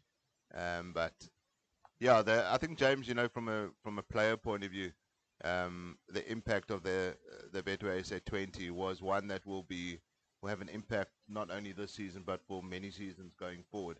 The opportunity that it gives the likes of a Kyle Simmons to showcase his skills on a world stage, to franchises that are in the IPL, that those kind of 3 or 4 games that Simmons played in those for Joburg Super Kings might potentially lead to a stint in the IPL. If there's an injury replacement, they've seen him now in the nets. They've seen what he's capable of, and that's where the SA20 has opened up these opportunities for these guys. On the other hand, you look at guys like Dewald Brevis, who was challenged but that's also a good thing, because everyone's saying, no, you must be playing international cricket, push him in And yes, he's a prodigious talent, but he's also got to do the hard yards. And in the SA20 and in the domestic cricket, that's where you've got to dominate. To be able to get to that Proteas level, they're not going to just put you in the Proteas level because they rate you as a talented cricketer. As Mpongwana comes in from the Weinberg end, and that's rock back, and that is just a single because he's got protection out there. Dane Patterson doing the fielding there. Dane Patterson will be preparing. This will be the final game of the season, obviously, in South African domestic cricket in the men's side of things. And then Dane Patterson will be on his way to Notts for the season ahead, and another exciting season for English county cricket. Indeed, David, thank you very much for that. Always good to have your insights. And second, trying to play that one again into the leg side of Mpongwana and picked up by Hendricks. Just a single yet again. You feel batters certainly on top here at the moment, batting at 4 and over. Another wicket could make things a little bit interesting, although Keshile Sinetemba has been actually in quite good form. His batting seems to be coming back a bit. He was in the wilderness for a while, but back with us again, playing wicket-keeper for the Warriors and performing a little bit better with the bat this season. As another one goes by, another no ball from the Western Province team. That's the 6th no ball now from Western Province, and the one that looked like there was a bit of interest off the one of potentially a catch taken off a Sepo Mareki no ball, but we're not quite sure about that. Difficult to know unless we actually chat to the players about that. One away from us again, and that's just flat batted down the ground for 4, and it is fielded just inside the boundary here by one of the Warriors players coming out of the dugout, and that is signaled for by the umpire. Actually, because he had his 1 foot outside the inside over the boundary this side. Yeah, it's a beautiful day here at Newlands, and as David said, Betway SA20 really has brought in the crowds, brought in the excitement back into the domestic cricket scene. And yeah, it was a very interesting tournament, David. Perhaps some more insight on that from you. Yeah, James, it was an exciting tournament to be part of, and to see the South African public around the country just galvanized towards SA20 and really just support. Oh, that swung nicely in, but looked like maybe an inside edge or hit him outside the line, but nice swing there from Mihlali Mpongwana. He bowling well, yeah, but Western Province need wickets, and the Warriors are setting this game up nicely. And you can see a couple of heads dropping from a Western Province point of view. The body language, it's obviously tough. You've got nothing to lose, everything to gain. But when it doesn't go your way, and you can lose momentum. But yeah, the SA20 around the country, to be at St. George's and Kingsmead, and see sold out crowds there was just, it's a good quick single there from Bredska. Well run. And to see the sold out crowds around the country, in particular at the stadiums that you don't traditionally sell out at, whether it's international cricket or domestic cricket, I think was really hit home for me. And, to see the youngsters being given those opportunities. And I think, I can't remember who it was that said it the other day, but it was important for our youngsters to play in pressure situations in front of big crowds, because that's what happens at World Cups. And to expect a Tristan Stubbs to go into a World Cup, for example, and play a semi-final game and score a top innings, a 40 or 15 balls to take you through to the final, you need a reference point for that. And that's what SA20 did. It allowed him to have those pressure situations on a day-by-day basis. And that can only stand us in good stead. Yeah, 100%, David. It's very important. I think, coming out of the ICC T20 Women's World Cup as well, very interesting to hear the comments of the ladies playing here. Not just the South African ladies, who are obviously not used to having this type of crowd in at all for their games here, but also the international ladies as well. So, comments from a number of the players that I had the privilege and opportunity to chat to were saying how incredible the atmosphere was and how great it was to play in front of so many people, in front of such crowds, such enthusiasm and this love for the game. And that is something you haven't necessarily seen in women's cricket, and certainly not in this country. I mean, these crowds that came out for the World Cup were incredible. I mean, sold out signs at Newlands, which was absolutely amazing. That's very nicely played down to Patterson on the cover boundary. 247 for loss of 3 as we head towards the tea interval here, which will be in a couple of minutes' time. We may get one more over after this. In fact, we will, I'm sure, get one more over in after this Kyle Simmons over. Will be 14:58 on the scoreboard, and it will be one more Mihlali Mpongwana over. Is it going to be, or are we going to have a bowling change? May well be a bowling change. Looks like it's not going to be Aviwa Ingwajima, is it? He's taking his cap off, holding the ball, but it's not going to be him. It will be Mihlali Mpongwana, I think. Was it going to be George Linder? George Linder's going to bowl the last over before the tea interval here at 6 Gun Grill Newlands. But just getting back to that, I'm just saying, the crowds were incredible here for that tournament. And David, I mean, you did spend some time, I know, in the crowd as well here for that tournament, and just give us your perspective on that.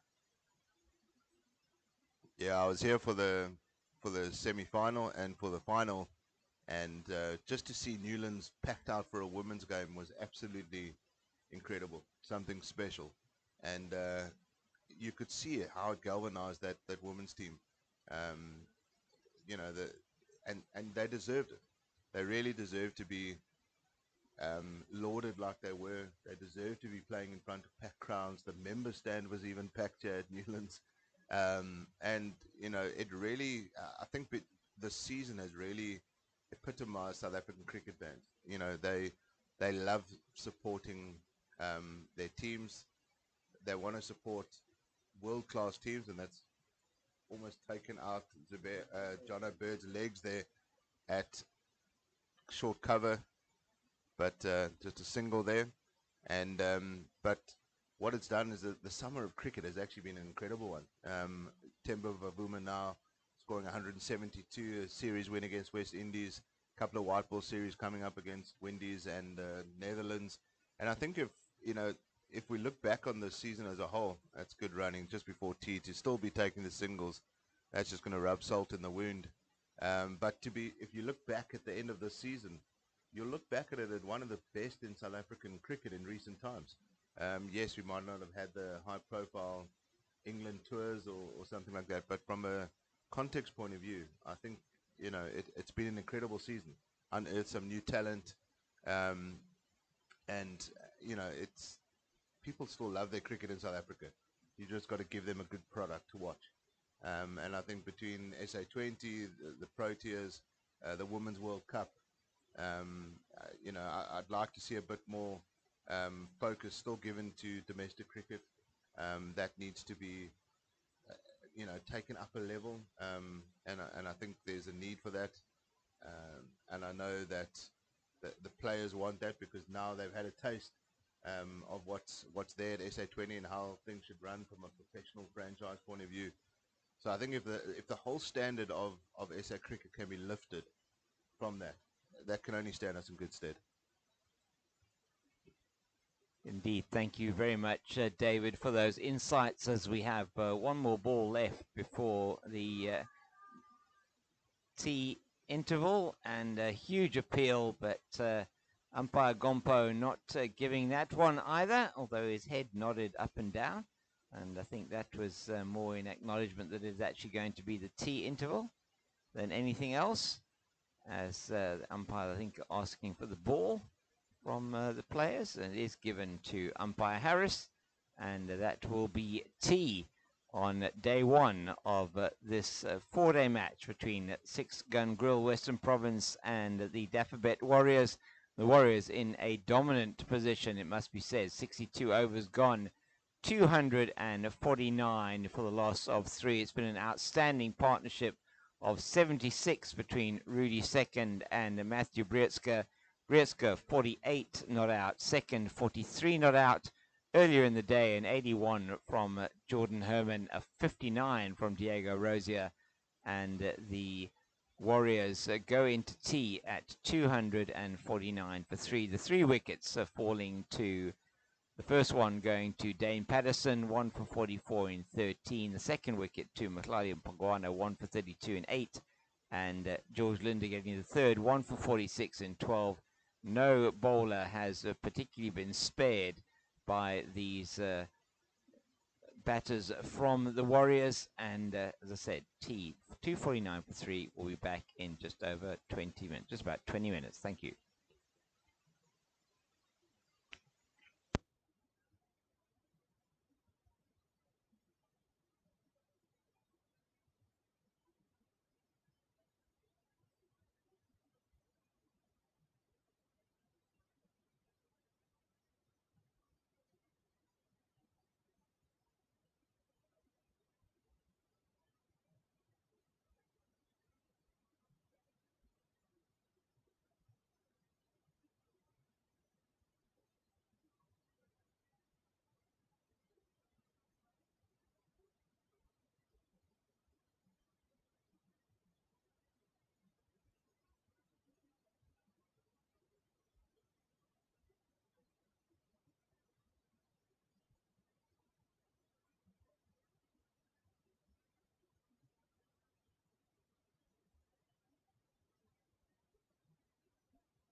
Welcome back to Six Gun Grill Newlands, where it's Carl Simmons going to be continuing the attack from the Kelvin Grove end after tea. And he's bowling to Rudy Second, who's on 43. And with him is Matthew Brietzke on 48. With me in the commentary box, David Brook. You're going to be hearing from David shortly as second plays that into the offside and coming around from his position at mid-off. Looks like George Linder there and tosses that one in to the wicketkeeper Carverena. Not before they have taken a single. So we'll go through the field. That's 250 up for the Warriors, 250 for 3 in the 63rd over of 380 deliveries. So it has been a very good batting performance so far here from the Warriors, batting at a good run rate, which is what they need to do if they are to continue their challenge for the title of 4-day series champions. Dolphins sitting in the prime spot at the top of the log, and the other teams chasing all of them within, I think it's about 10 to 17 points behind, with Western Province sitting 23 points behind the Dolphins, and Dolphins, as David was describing earlier, in a very good position in their match against the Lions, taking place in Potchefstroom, I believe, as a result of the fact that the second test was finishing at the Wanderers today. So the home match for the Lions there taking place at JB Marks Oval in Potchefstroom. So this game, at the moment, the Warriors in a very good position, 250 for 3 after 63 overs, 77 the partnership between Brietzke and Second, and 48 to Brietzke, but it will be Rudy Second. He'll be facing up to George Linder. So we've got spin from both ends. This will need to increase the over rate quite significantly here before the second new ball is taken. Will Western Province? That's beautifully played off the back foot by Second down to the third man area, and it is fielded there very, very nicely. I think that's Carl Simmons there, who's chased that one down, not before they take 3, but they certainly saved a single there with that run down. It's chase down to the third man region. So it is a slip backward point. Man at cover point. There's a man on the deep point boundary, an extra cover, and a deepish long off. And it's played to the man at extra cover. Aviwa Ngujima does the fielding, and there is no run. So we have on the leg side a man at deep backward square, mid-wicket, and a man at mid-on, wideish mid-on. That's Buren Hendricks. Eddie Moore at mid-wicket, and Dane Patterson at deep backward square. This match, the final, and that is played on the leg side through the man there at mid-wicket. I said they just passed him. Diving to the right is Eddie Moore. He can't get there, and that's the 50 for Matthew Brietzke. 52 not out. We'll give you his numbers shortly, hopefully, as they come up on the scoreboard. 52 off 114 balls, 4 fours, and he really has played exceptionally well for this 52. The top run scorer in the 4-day series this season. He only needs another... Oh, he got him. Yes, he has. That's a brilliant catch by Zubair Hamza. As I was about to say, he needs 7 runs. 5 runs to get to 700 runs, and that is an outstanding catch by Zubair Hamza at first slip. Getting the edge, it almost seemed to touch the gloves of Verena as it went through. Thickish edge, and really was a brilliant catch, diving to his left. Hamza, who's taken that one, a blinder of a catch to get rid of Brietzke, and he's gone for 52 in the second over after the tea break. And David, Brooke, who's with me here, a brilliant catch and a great breakthrough for Western Province. Yeah, James, just got my coffee, and now I'm ready for the post-tea session. And that's exactly what Western Province needed. They needed that breakthrough, and Linda has delivered his second wicket of the day. A big one, Matthew Breetzke, 52 runs. Always seems to do well against Western Province. Certain players play well against certain teams, and Breetzke always seems to bring his best. As we see Senentemba Kweshile come in to walk onto the field of Newlands, and credit to our groundsman here at Six Gun Grill Newlands, Bram Mong. The ground has taken an absolute pounding this season from a games point of view. There was, I think, 9 or 10 Women's World Cup games, 5 SA20 games, and all the domestic cricket action, including the Western Province ladies side. And I think he deserves a break in the season. A head curator doesn't get too much break, but they do most of their work in the winter season. But credit to him, he's delivered a fantastic season on a very busy and challenging season as well. Kweshile comes into bat, and that comes in at number 6. He joins Rudy second, who's on 47 not out, 257 for 4, the score. You feel that the Warriors have still dominated this day, but if Western Province can pick up a few quick wickets here, they could be back in it. The game has moved on swiftly to run rate of 4.0 to the over, and the lower order from a batting point of view is not too strong from a Warriors point of view. Bayer Swanepoel still coming. I've been very impressed with Bayer Swanepoel from an all-rounder perspective this season.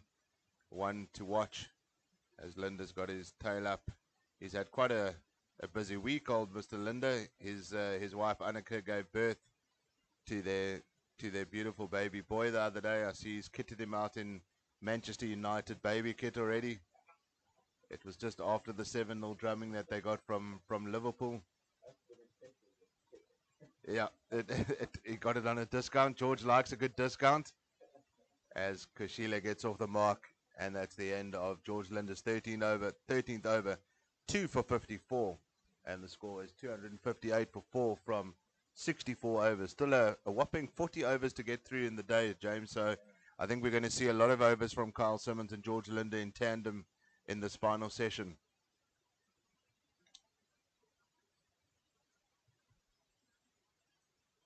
Yes, David, indeed, Carl Simmons it is, who's going to continue the attack from the Kelvin Grove end. Just very slow between the overs as well, it seems. So it's trying to get the field right.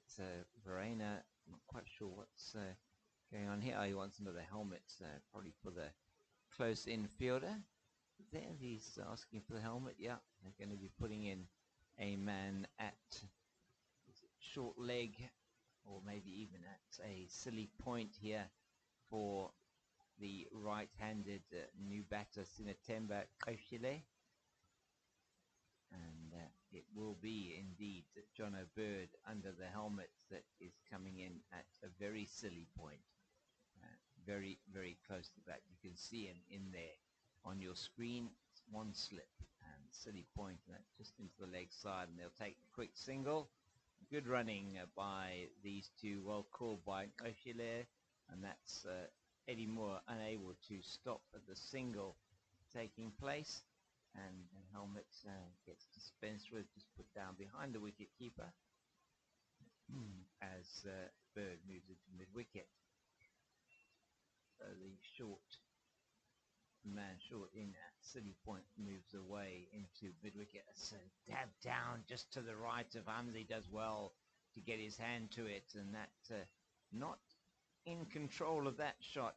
Second, just getting top of the bat down into the offside, and well fielded at first slip, just parrying it around the corner for Ewan Hendricks to come in from that backward point position. It's going to be Simmons again in 2. Kweshile, and trying to get my clicks right here. Got to get those right in the Xhosa language. 3 different types of click. It's Timber Oshile, who's from East London. It's Simmons. Oh my goodness.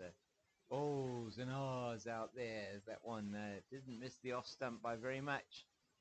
Probably the arm ball from Simmons. And now the man is at silly point moves around to short leg. Still in very close. All quiet out there. It's Simmons again. Oh, that is hammered. A short delivery. Hammered through the mid-wicket area. Through the man diving at mid-wicket. That's Mhlali Mpongwana. And it has gone for another boundary of Kyle Simmons. He has been quite expensive in his 10.5 overs so far. 0 for 50. He'll be looking to get onto the wickets column in this particular innings.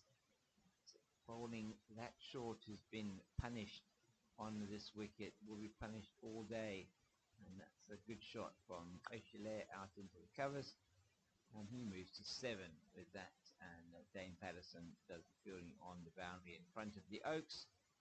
Beautiful day here in Cape Town. Has been the annual Cape Town cycle tour today. Always seems to be something happening in summer here, David. Yeah, James, it's been a busy few weeks in the city of Cape Town. It seems Formula E happened, and there was obviously SA20 at the start of the year, Formula E, cycle tour now, all these marquee events that come to this beautiful city of ours. And it was one of those where I told my mates I'm not coming anywhere near the Atlantic seaboard this weekend. I'll leave the Atlantic seaboard to the cyclists this weekend. I'm very happy to stay southern suburb side. And here we are today at Six Gun Grill Newlands as George Linder continues from the Wynberg end, getting a little bit of spin there. And they've got the one bowling bonus point so far, James, but they'll need a minimum of 4 if they want to have any chance. And they've just got how many overs left? They've got 35 overs to get that. It's possible, but at the same time, the Warriors are also setting this game up to possibly only bat once. In their mind, they would be looking to do that. I can tell you, Vian Libba is one very disappointed man today. Their batting lineup at Jordan Herman. Let me just run through the scores. Jordan Herman with 81, Diego Rosier 59, Matthew Breedska, the last man out, 52. Rudy second on his way to what is probably his umpteenth half century in first class cricket. We can get his stats up. And Kushila's just come to the crease and he's 7 not out. Oh, that's just hit. Is that Jono Bird at that did hit him on the back. If the wicketkeeper grabbed that, they would have been out, James. Hit him flush on the back, and the physio will be making his way onto the ground. I think that was just like, it was one of those where you could feel the meat, even though Jono Bird doesn't have much body fat on him. He's a lean, mean machine, and he's getting up. And are we seeing the physio yet? No, we're not seeing the physio just yet. Maybe just a bit of a bruised ego, but that would have hurt. There comes the physio now. A little bit of ice maybe, and he should be okay. I'm sure that there'll be a nice bruise there tonight that will have the name Kweshile on that. And Jono Bird, he's a strong young man. He's just observing where that bruise is, but he'll be okay. Take you through the state of play. 265 for 4 the Warriors are, and I'm just going to kind of bring up those. I'm going to bring up some scores in the games around the country, James. Northwest Dragons versus the Titans. The Titans have bowled them out for 148 at Supersport Park Centurion. Your long-lost cousin son, Mr. J.P. King, 38 was the top scorer there. Top bowler was Ayagwamani, 3 for 40. And Merrick Brett on his debut, 2 for 20 from 11 from the youngster. And Matthew Bose on his debut, 1 wicket for 41. Junior Dala, 10 overs, 2 for 30. I don't think Junior Dala gets enough credit from a red ball point of view. And I think, would love to see him play more red ball cricket for the Titans. Neil Brunt 2 for 10. They've gone into bat. The Titans have gone into bat. They've lost a wicket, and that wicket is Litheko. I think he made his debut last week. And Neil Brunt is there, 8 not out in division. Pillay 4 not out. They are 12 for 1. So an interesting game there. Doesn't look like it might go the 4 days on that one. Let's see what's happening in the G-Bet Rocks versus the iTech Knights game. The Rocks are still at bat. The tail is wagging a little bit. Sean van Berg, who enjoys his batting, 210 for 8. They are, so they've got a bit of a fight back going there. Aubrey Swanepoel's picked up 4 for 66. And then in the other game, the Dolphins, who all the pressure on the Dolphins as they top the log. And the captain, Sorrel Evia, is leading from the front. He's 75 not out as they move to 181 for 2. So quite a slow run rate. But that's exactly what they need. They're going just at 3 runs per over. But they've only lost the 2 wickets. Marcus Ackerman is still there on 40 not out. I think, James, this, as we see, John O'Bear does go off, which is a little bit concerning. If we look at the batting lineup of Western Province, it's not too long, the batting lineup. A lot of all-rounders in there. George Linder will come in at 5. Abiu Mgijima at 6, and Pungwana 7. Simmons at 8. So there's a lot of all-rounders in there. But no specialist batsman, up in Carl Varane is at number 4. And after that, you've got your all-rounder. So John O'Bear plays a big part in that. He'll open the innings with Eddie Moore, and that's going to be interesting to see. Hopefully he'll be okay. Maybe just checking on the muscle and just making sure that there's no damage there. Yes, David looked like he was favouring the thigh, so it might have hit him on the leg. Really, really nasty, and it's quite a long delay now while we potentially must be waiting for the substitute fielder to come on. It seems very strange that we should be waiting this long.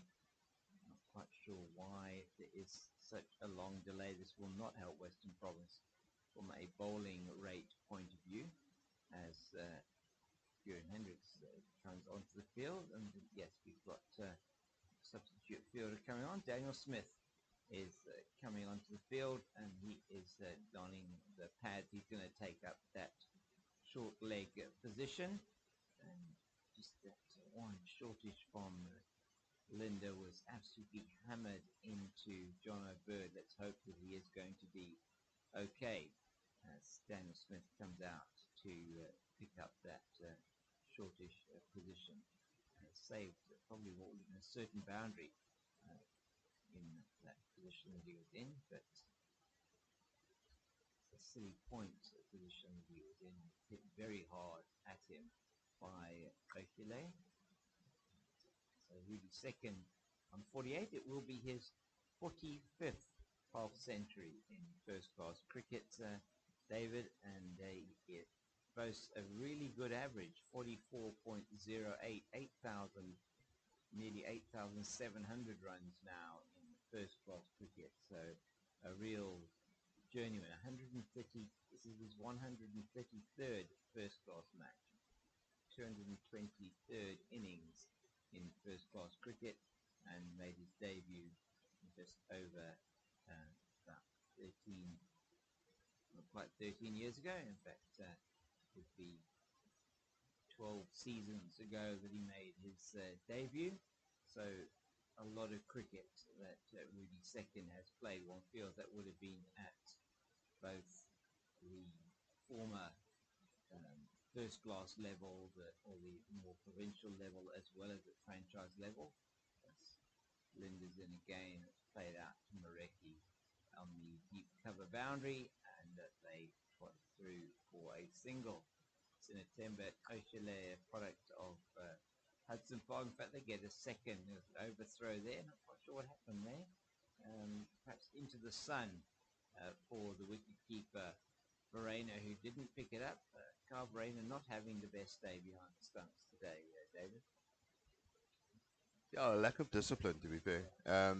All round. I think, the body language is not great from the Western Province guys today.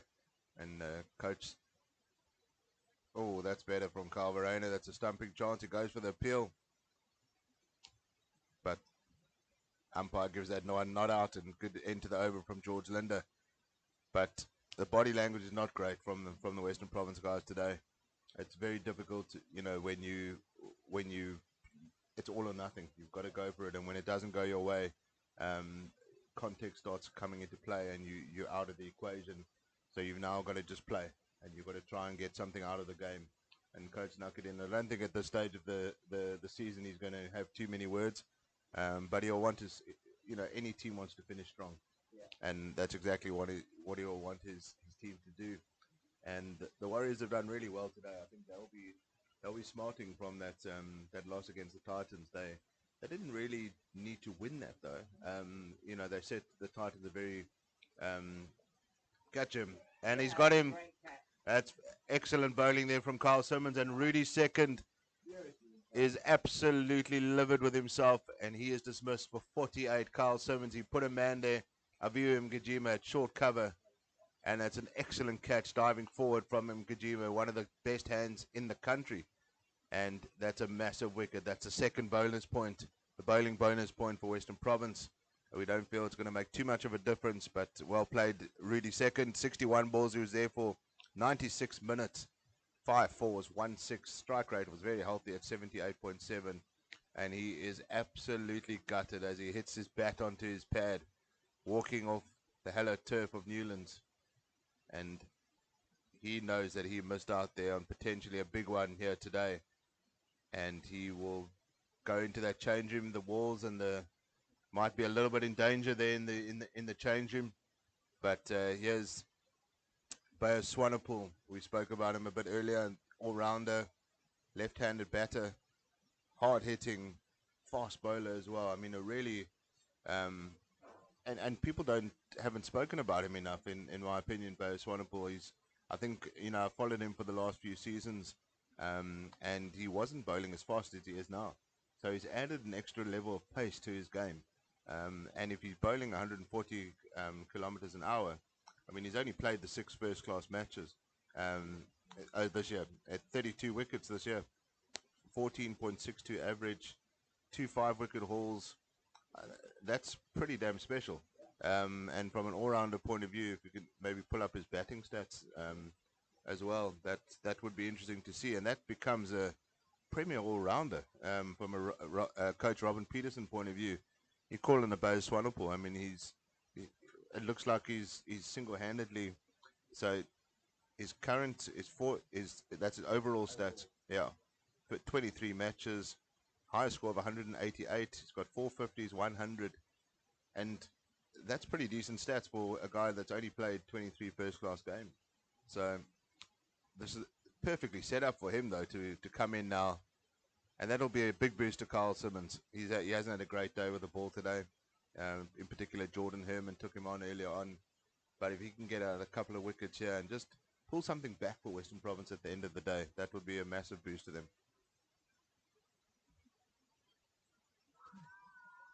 David, I think you've called that 100% right. I mean, it's big wicket for him and big appeal there against Bayo Swanepoel. But Swanepoel's sitting pretty at the top of the standings from a bowling point of view. You said, David, 32 wickets, an incredible average of 14.62 this season, and handy with the bat. It's going to be interesting to see the approach now from the Warriors, because they've got 33.2 overs left that they've got with the batting bonus point. They want to maximize that. They want to keep the run rate going at this kind of level. They want to get bowled out, but they're really now down to probably the last 2 most recognized batters in the team, O'Shea and Swanepoel, neither of which now really got too many runs. O'Shea there on 9, Swanepoel yet to get off the mark, and they're going to be facing Linder and Simmons, one feels, for at least the next 13 overs until the new ball is due, with the over rate a particular concern for Western Province.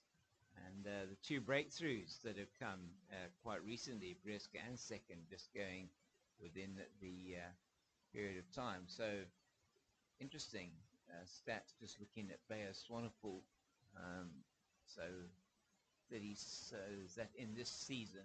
Top wicket taker. Is the top wicket taker, 32 wickets at, and he's taken those. We said a best of 5 for 35, an average of 14.6 to economy of 2.99. So he really has bowled exceptionally well. I look forward to seeing him bowling. If you're a Western Province supporter, hopefully you'll say later today. So says George Linder to continue, and he is continuing the attack from the Weinberg end of the ground. He's bowling to the right-handed Ochile, and he has Daniel Smith probably like less than 2 meters away from him.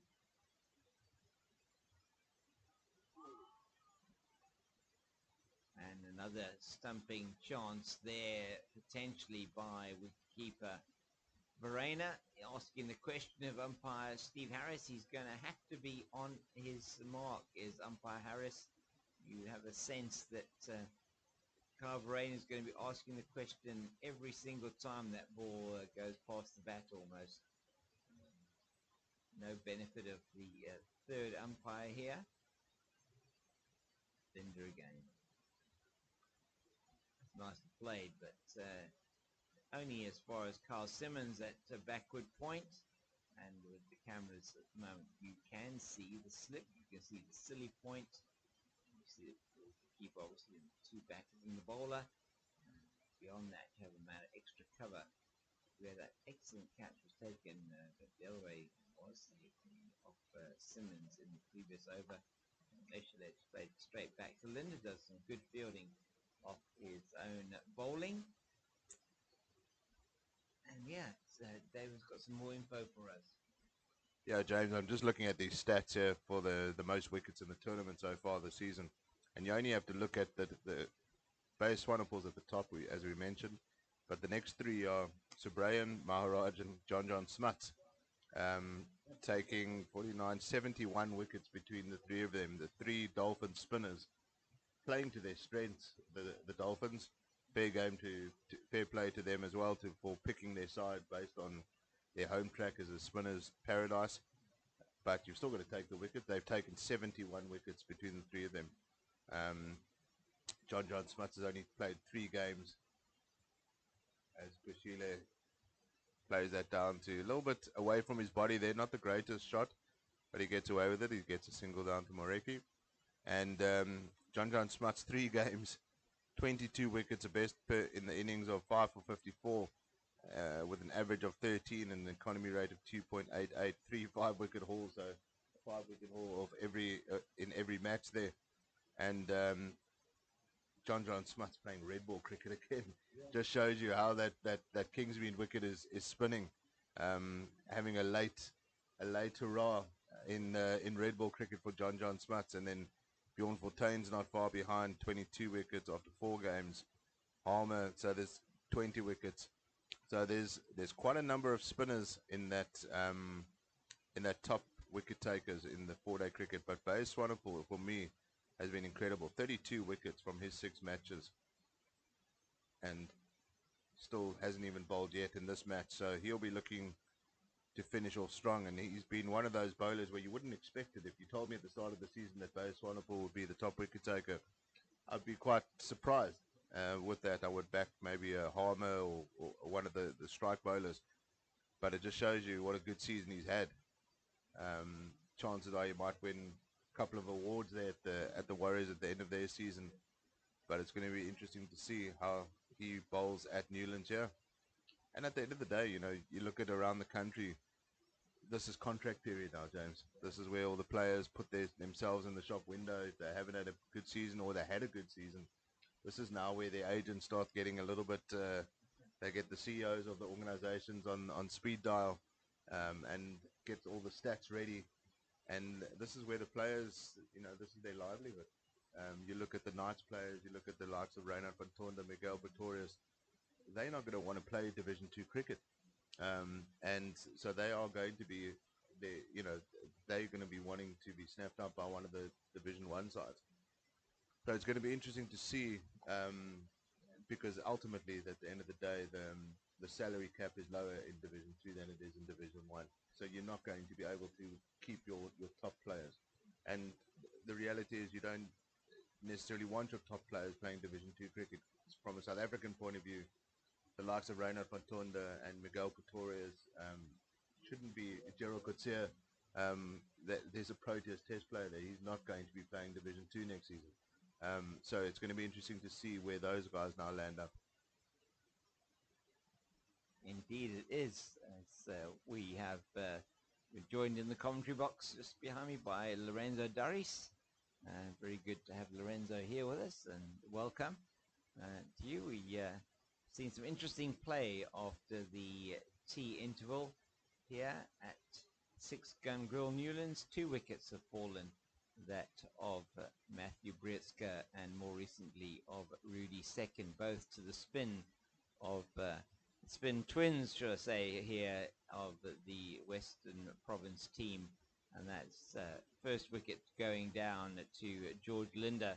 That was Matthew Brietzke, who was caught very well at slip by Zubair Hamza. And the second wicket was of Rudy Second, who was caught by Mgujima very well in the covers of Kyle Simmons. So it is 269 for 5.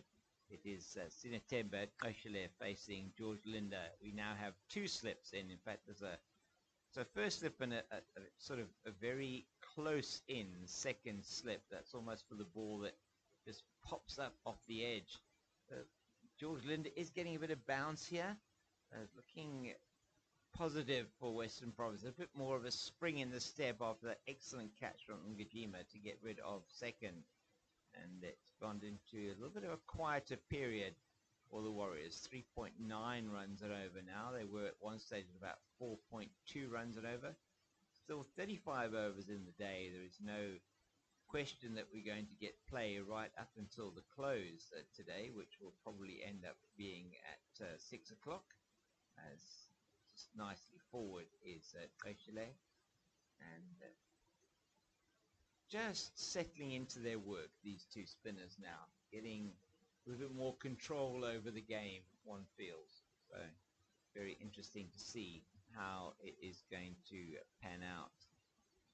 Linda in again. That's just a little bit leg side, but there is no run as Eddie Moore comes around quickly, misses it, but Bjorn Hendricks is behind him and he prevents any thought of a single. George Linder, who has once again been the catalyst here for Western Province. 2 for 57, now into his 16th over. Was a little bit expensive earlier on, but really has bowled exceptionally well after the tea interval. And these 2, as I say, putting in quite a bit more control. He's got Daniel Smith now, substitute fielder on for John O'Bird, who was hit very hard by Sinetemba Koshele on what looked like the thigh, I think it was, as he turned to face a full-blooded drive, prevented runs, but in the process has gone off the field. We're yet to get an update on that injury position.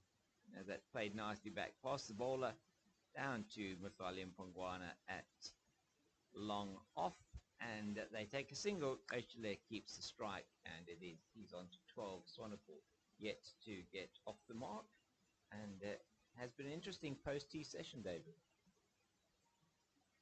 Yeah, James, it's been good to see a bit of fight back from Western Province. The Warriors dominated the first 2 sessions, and it could have gotten away from them in the 3rd session, but it hasn't yet. And this is an important period of play from the 2 spinners. They've got a massive role to play in the side. The captains and coach have picked 2 spinners for a reason, and their reason is to try and take as many of those 20 wickets as possible that they need to get. Oh, again, short leg, short cover, not enjoying life today. But Tony DeZorzi talking about short leg, Tony DeZorzi had a great couple of test matches under the helmet there. Got a lot of praise for his ability under the helmet. Really happy for Tony. He did really well in that test series. But it's a tough position. It's a thankless position. But sometimes you take an absolute blinder, and it makes up all those body blows that you've taken over the past few sessions. As Kyle Simmons continues, a little bit short from him, and not a great shot from Kushile. He's on 12 not out. Both Swanepoel's on. He hasn't scored a run yet, and the score is currently 270 for 5.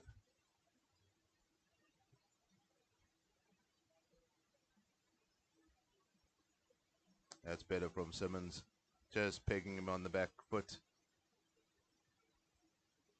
His teammates. I want to see a bit more energy from Western Province here. I think it's a very important part of the game for them. If the Warriors don't lose another wicket or maybe one more wicket tonight, they'll be in the lead effectively in this game. But if Western Province can peg them back and try and bowl them out before the end of play, that will be a big plus for them. They'll feel like they haven't let them get away from them. New ball to come in 9.1 overs time, which I'm sure they'll definitely take. Dane Patterson, Buren Hendricks, and Seppo Moreki will have a big role to play. And there'll still be, 25 overs of seam available. Light doesn't look like it's going to deteriorate or play any part. So they should get those full 25 overs of seam in. But the body movement in between overs is not that quick from Western Province's point of view. But it should be much quicker, not only from an over rate point of view, just from a morale point of view. It just gets the competitiveness going. And George Linder continues from the Weinberg end. See Eddie Moore warming up. I don't think that's for him to be bowling, but just keeping loose. Buren Hendricks is bowling. We might see is Buren Hendricks coming on for a couple of overs before the new ball's taken, just to see if there's maybe some reverse swing that's in that old ball, but to kind of get the juices flowing before the new ball comes in. Quick single here, Buren Hendricks. Oh, that's not the best fielding of all time. Not the best throw to Kyle Vareda behind the stumps, and they take a quick single.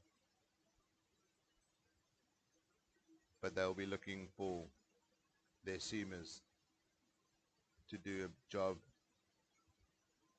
But they're hoping that the seamers won't have to take too many of those wickets, because George Linder and Kyle Simmons are working in tandem at the moment, and they are hunting for those wickets. Game is beautifully set here at the moment, James, and it could go either way by the end of today. The Warriors could be way ahead, or Western Province could have fought back and potentially go into their first innings in the morning, not too damaged in the first innings.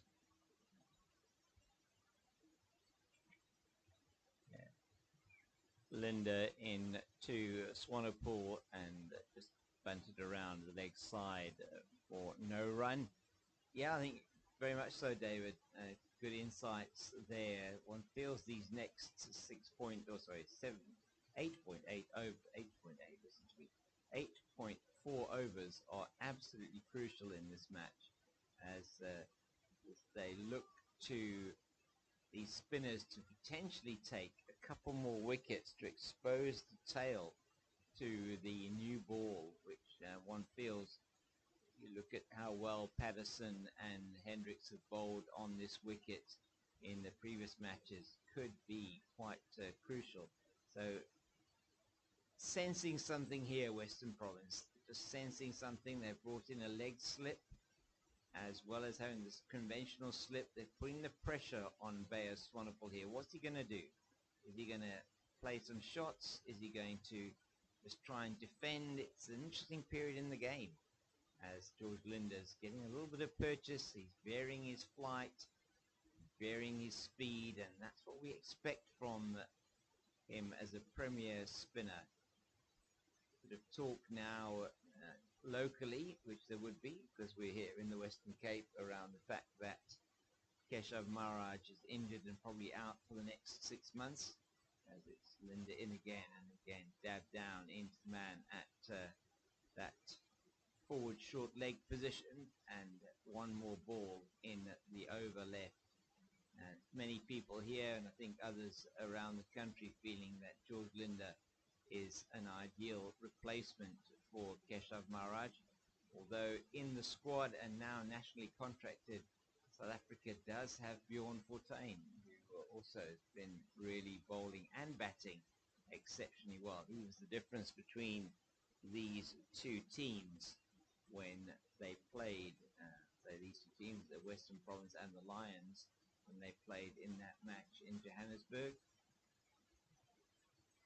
Oh, and that is Simmons' ball sort of goes through his hands, but Mareki once again performing incredibly well behind the stumps there. Oh my goodness, that was good work from Kyle Verreynne. Had that ball hit the stumps, one feels that Swanepoel, not running his bat in, might have been in trouble there. Yeah, that was almost didn't expect it really, but yeah, James, the T20 squad, and we wish Kesh everything of the best for his recovery. It was a horrible injury, and it really is it's a season-ending injury, but he will be back stronger. And yeah, interesting in that squad.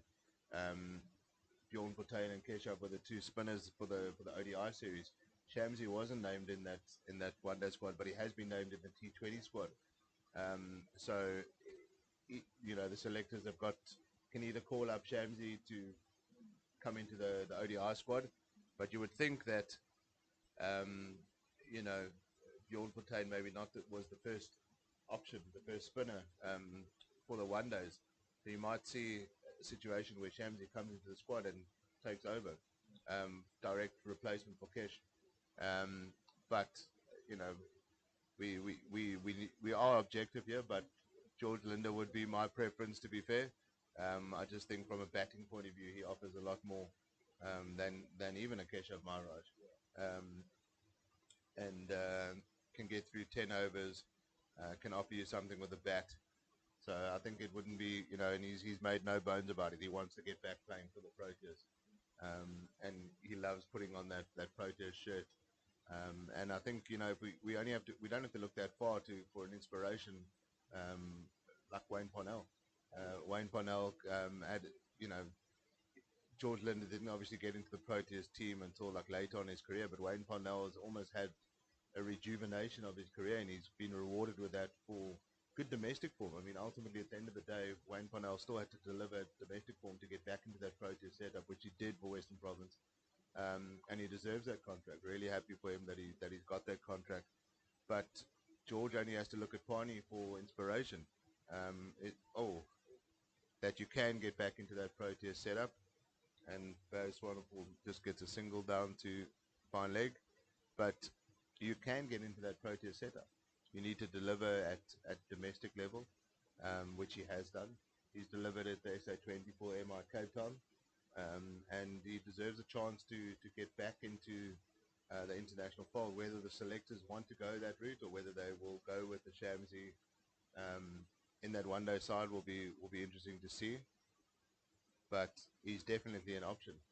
Another option is the man bowling now, Kyle Simmons. Is it an opportunity? The West Indies ODI series and T20, or the ODIs, doesn't form part of the ODI. The points, the ICC points, the championship table.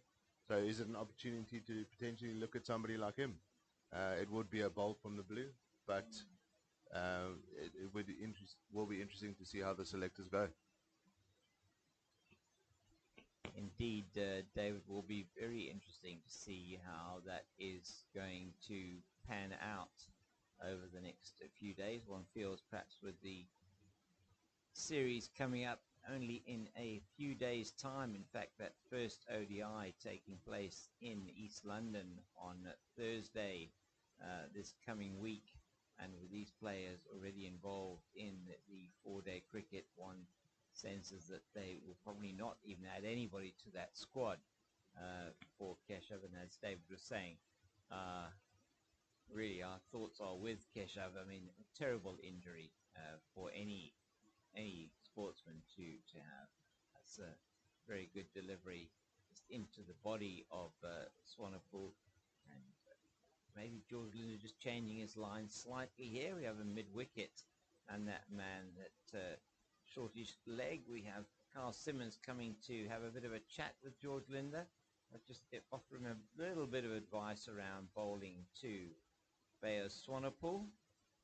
So Daniel Smith now moving to that leg slip position. Nobody in at short leg. And we have a man at short mid-wicket. That's Carl Simmons. That's just outside the off stump. And he has changed his line slightly here. Not bowling it as short. So not bringing that man at forward short leg into play, which is why he's taken him out.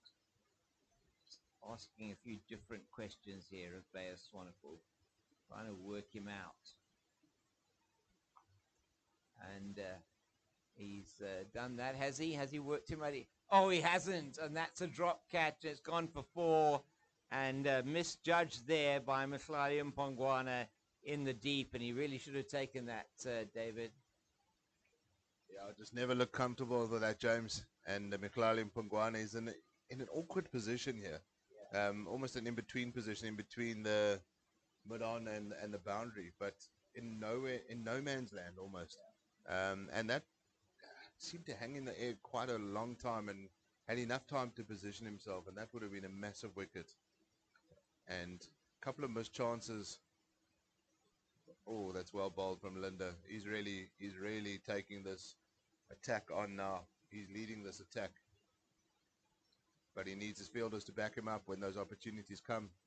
And Western Province have had a couple of those opportunities that they put down today. There was a very tough chance for Tsepo Moreki early on in the day. I think Rosier was at the batter at the time. And Swanepoel whacks that, and Eddie Moore does really good fielding. That was a stinger there. Yeah, and he did well to get something behind that. The field's a little bit rough where he is there as well. Patches from the advertising from the World Cup still. Looking for the single to get off strike, and that's the end of the 74th over. 280 for 5. The men at the crease, Kweshile 14 and Bayo Swanepoel 8. George Linder's taken 2 for 66. He's got through 18 overs. Kyle Simmons, spin twin, 1 for 54 from 15 overs, and he looks like he'll continue. From the Kelvin Grove end, we've got 6 overs until the new ball. An important 6 overs coming up right here. We might see the seamer starting to come back in just before the 80th over. They need to get through these overs quite quickly. Oh, that just hung up in the air there for silly point. Good start to the over from Simmons. He'll be looking for his second wicket.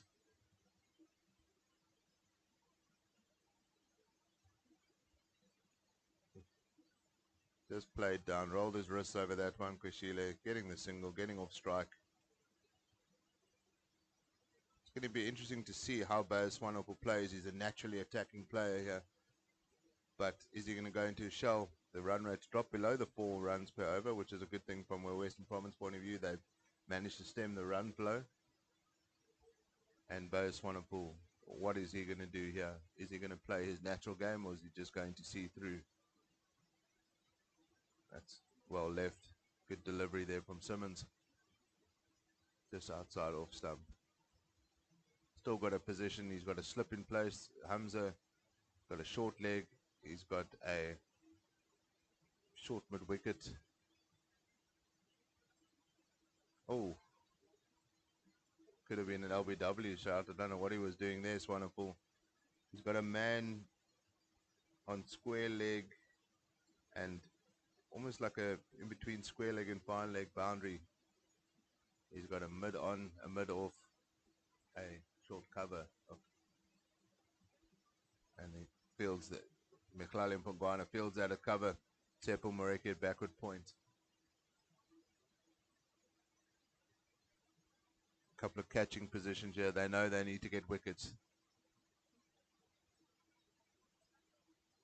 Oh, then they'll take the single. Kweshile calls him for a single. Bayo Swanepoel doesn't look behind him, just trusts his batting partner and runs. And that's the end of the over. Getting through the overs now a little bit quicker now. You need to, when you've got two spinners in play, you need to get through those overs. I'm sure we'll have a drinks break in the next. Are we going to take the drinks now? Looks like it. Seems a bit early. 20 past 3. Okay. Okay, they're looking to go to 6 o'clock. And at drinks, the score is 282 for 5. 75 overs gone. Keshile 50 not out. Bo Swanepoel 9 not out. And we'll see you in the next few minutes.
Back with you here at 6 Gun Grill Newlands, and it is going to be George Linder to continue to Bayers Swanepoel. He's away from us now at the Weinberg end of the ground, played down to Tefo Mreki, almost directly to him. He doesn't have to move too far to his left-hand side, and they take the single just a little bit short from George Linder, straight after tea, after drinks. Interesting to see what the tactics are going to be from the Warriors here. So they want to keep that run rate going. The 6 Gun Grill Western Province attack of Linder and Simmons will want to keep the pressure on and the run rate down as it's really good fielding in the deep by Mareki. Just loses his footing slightly and so can't prevent them coming through for the second. And there is that's two to score 285 for 5.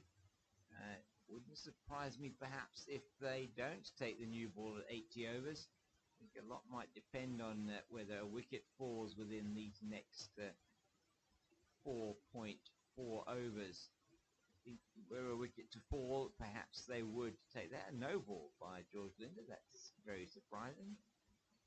As to the no ball tally, that's now 7 no balls for Western Province. That is really not, you don't expect a no ball from your spinner. Let's see what happens this delivery. Much better delivery on the line of middle and off, just defended into the offside, and Daniel Smith it is on the field as a substitute fielder for John O'Bird. He was hit by a full-blooded drive from Peshele earlier on. Ngujima took an outstanding catch to get the wicket of Rudy second, and that's just played directly out to the man on the cover boundary. That's Seppo Mareki, and George Linder will have 2 balls to bowl at Bayer Swanepoel. Swanepoel's been the one whose wicket looks most likely to fall to the spin of Linder and Simmons from the other end. Hasn't looked that comfortable playing George Linder. Linder trying to see if he can smuggle this wicket somehow. And that is played nicely around the corner. Mareki will come in. I think they're only going to take 1. They do only take 1. Great work by Mareki in the deep. He really ran around quickly to get to that one, and they take just the single. 288 for 5. 76 overs nearly bowled, so 4.1 overs away from the potential from the second new ball. Still 29 overs left in the day, and there is only an hour and 40 minutes to bowl those 28 overs. One feels they're going to have to bowl a lot more spin, or Western Province are going to be facing yet another fine. And they were deducted 6 points for a slow over rate against the Lions in their last match, and that has cost them quite significantly in this potential push for the title. So David has been perhaps looking at some scores here in the background. I'm not sure. On his phone, I'll ask him to just have a look at some of the scores. You can update us maybe at the end of this Carl Simmons over. That's played into the backward point region, fielded by Mareki. We have Pongwana at extra cover, Eddie Moore at mid-off. We have a slip, we have a backward, we have a man at deep backward square, we have a man behind the helmet here at a almost like a leg gully type of position, short leg gully. I'm not quite sure with a backward short leg. Man going out onto the boundary deep at mid wicket. That is Bjorn Hendricks, the man at short mid wicket, and he'll do the fielding now. Abiba Ngajima took the excellent catch at short extra cover to get rid of Rudy second. Absolutely furious with himself that he played that one in the air to the man who was fielded. It had just been brought into that position of Carl Simmons. That is shortish outside the off stump, but well fielded by Mpongwana in the cover region. That prevents a single. They are getting through the overs a lot quicker. They're going to need to do that should they wish to avoid not getting to the full quota of overs within the allowed time. It's literally 7 hours of cricket to bowl at 104 overs. They get the extra half hour. And, the spin twins of Simmons and Linder are in action at the moment, have been for a while, as that is just defended by Swanepoel, and there is no run. Yeah, James, just looking around the country, the big game, the Lions versus Dolphins, I've got a feeling there might be a bit of rain there because both that game and the Titans game seem to have ground to a halt. Dolphins are 181 for two still.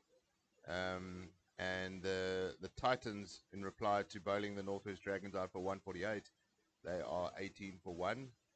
The match moving quite quickly there in Paul. G-Bet's Rocks were bowled out for 212 in the end. And the Knights got 27 without loss. They made a good start. Matthew Kleinfeld, he's at the top of the order there with Patrick Kruger opening the innings in four-day cricket these days for the Knights. Peter Malan, 39, Copeland, 55, Sean van Berg, 35, Hardisvillian, 18. So the tail wagged a little bit, and Aubrey Swanepoel got 5 wickets in the end there. That's a single from Kushila down to Temple Moreki at deep cover, and the Knights are moving along nicely, 31 for without loss. Be important for them to finish the season on a high, and been a disappointing campaign for them. I remember at the start of last season they won that the T20 competition, but the one that didn't count points, the TKO,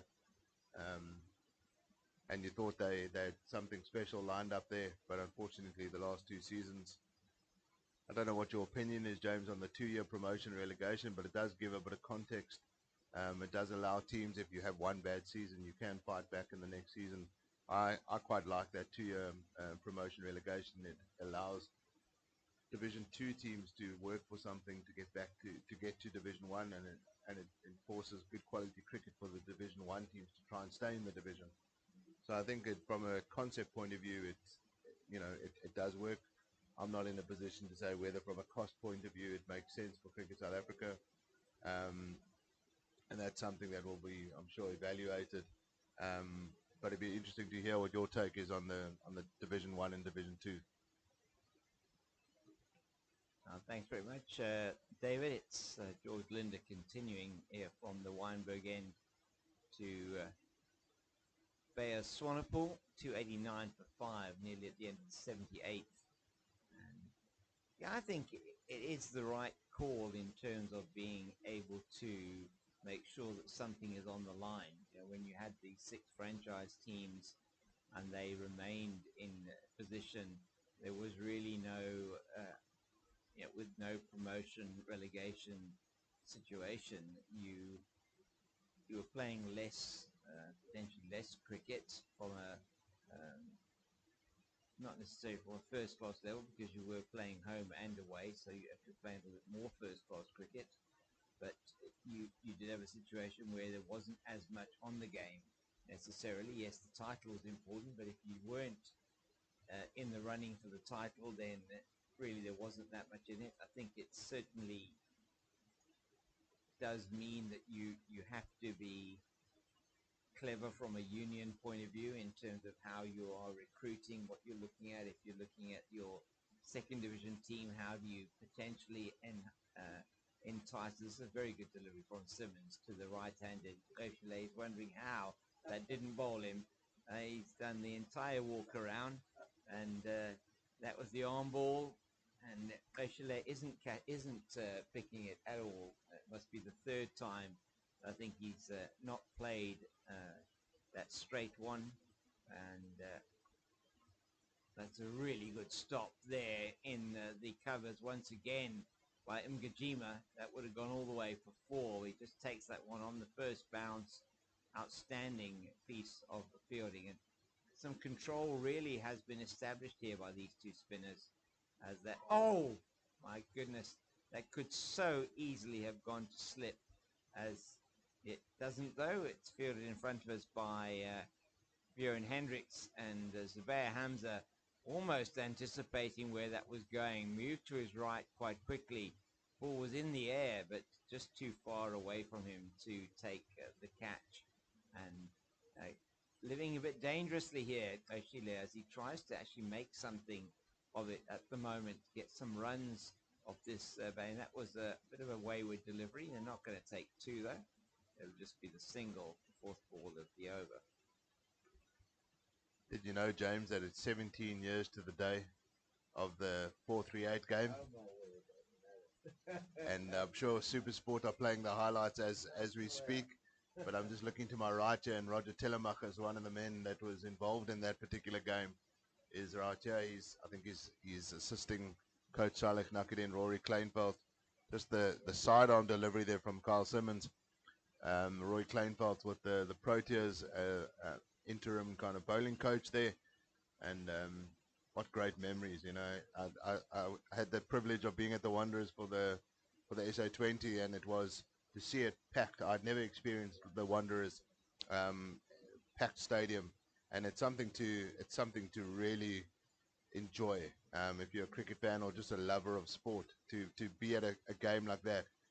That 438 game must have been incredible to be a part of in that bull ring there. I mean, it is something else. Most of my cricket has been spent here at Six Gungle Newlands, but to be able to go around to the Wanderers and see a packed Wanderers, that must have been something special.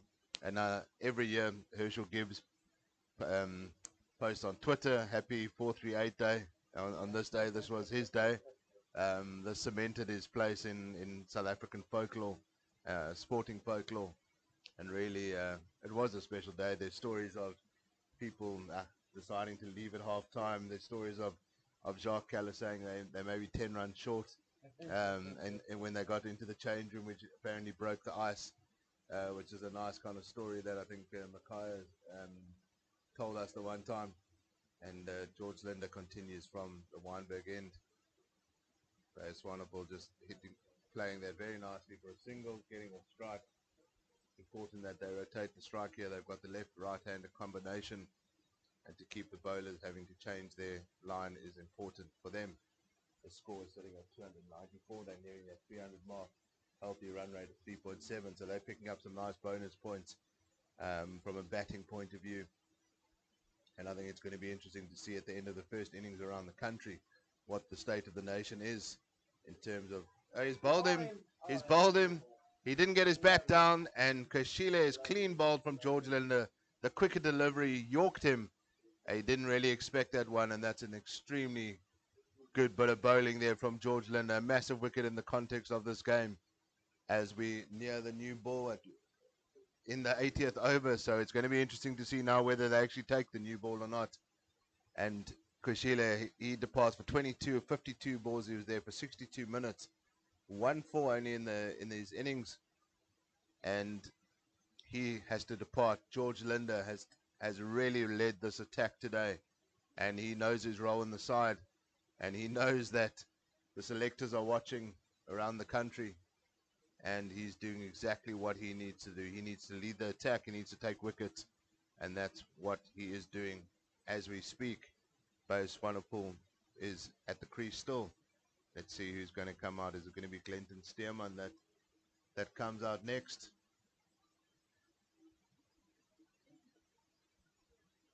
Nobody wants to come out. Yeah, it does look like Glenton Stearman that's coming out there. He will come out at number 8. And that's a big wicket for Western Province. Just before the 300-run mark, just before the new ball. And you feel that if they can roll the Warriors out for maybe less than 320, that they're, under the circumstances, they'll be very happy with that. Anything above 350, the Warriors will be happy with that. So it's a really important phase of this game here in the last hour and a half of play. Still 25 overs left to play this evening. And, you know, there's that conundrum that you want to bowl a side out, but then your batters have to face an awkward period of play. And Jono Bird is off the field at the moment. We might not see him open the innings. It could be interesting to see. Probably Zubair or Carl Verena will open the batting if need be. Is there a rule on the batting, like you can't open if you've been off the field for a certain amount of time? So that time is ticking as well.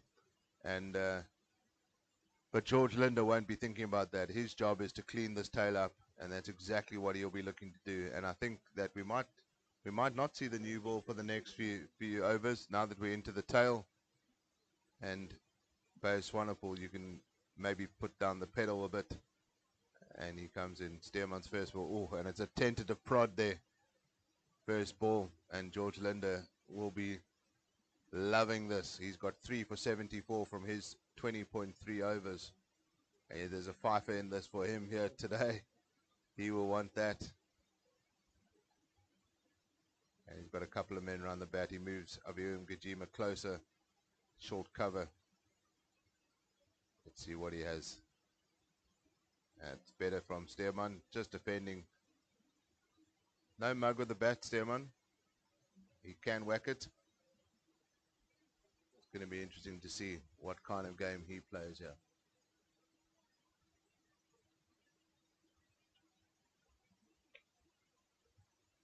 Great wicket there for Western Province, and good defense from Stearman.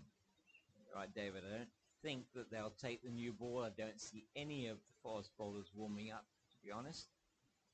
Nobody going through any kind of motion that would make me believe that they are going to take the new ball, and it doesn't make sense with the way that the spinners have exercised control and taken the wickets here that they would take the new ball. As that's nicely played by Stearman, but only as far as Carl Simmons, and there is no run. So if they do take the new ball, who are they going to give the new ball to?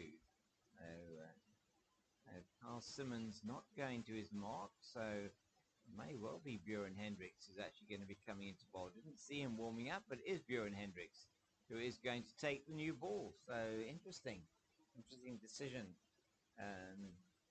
24 overs left in the day. They have to get through those 24 overs in the next hour and 27 minutes unless they bowl the team out.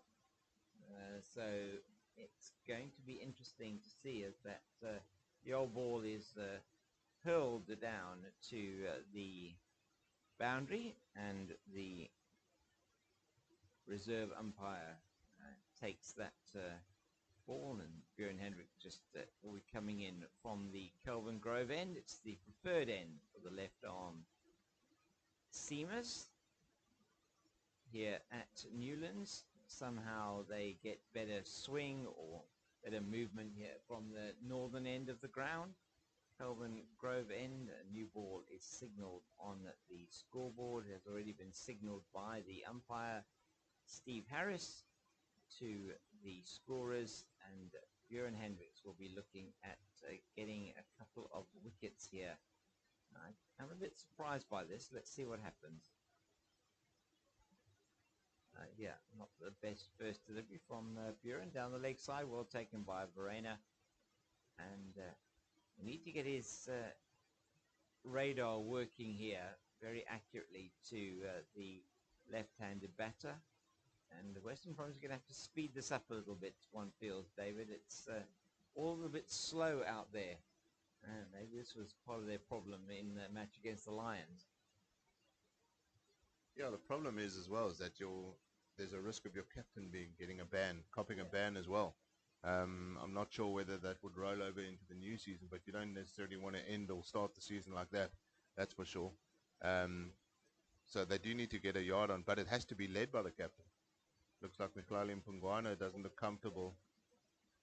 Doesn't look comfortable at all there.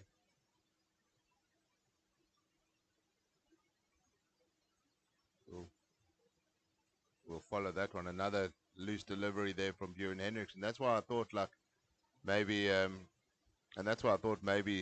he would come on a couple of overs beforehand just to get the rhythm going, because you don't want to be wasting that new ball. And Mihlali Mpungwana doesn't look well at all, unfortunately.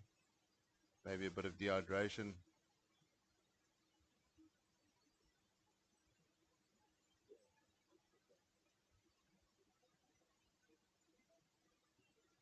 Buren Hendricks will be looking to get one on the money. First two deliveries haven't been good with the new ball. Base Wonderful smashes that, but Tepo Moreki at mid-off fields well. Physio just attending to Mihlali Mpungwana. I'm not sure if this is just a exhaustion, something, just not feeling great, but it doesn't look like a muscle injury of some sort. Maybe a little bit of a rehydrate or something like that needs to be administered. Just Maybe get him off the field, get some fluids in him.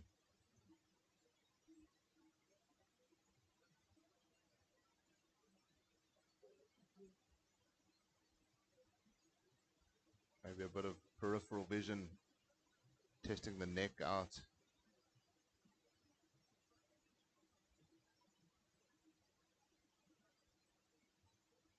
It's going to be interesting to see how Bayer Swanhoff will face it up to the new ball here. He's an attack-minded player. I feel he's going to play his natural game here. He wants to get that as close as 350 as possible. He knows that they're into the tail now. The bulk, that's a great take there from Carl Verena, swinging down leg side. But again, Bjorn Hendricks not utilizing this first over that well. 3 of the 4 deliveries have been loose deliveries, and 4 out of the 5 at least have been not great deliveries. And it does look like McClellan Pungwana is going to go up to the change room there. Physio can just have a look at him. It's not that hot outside, James. It has been a long day.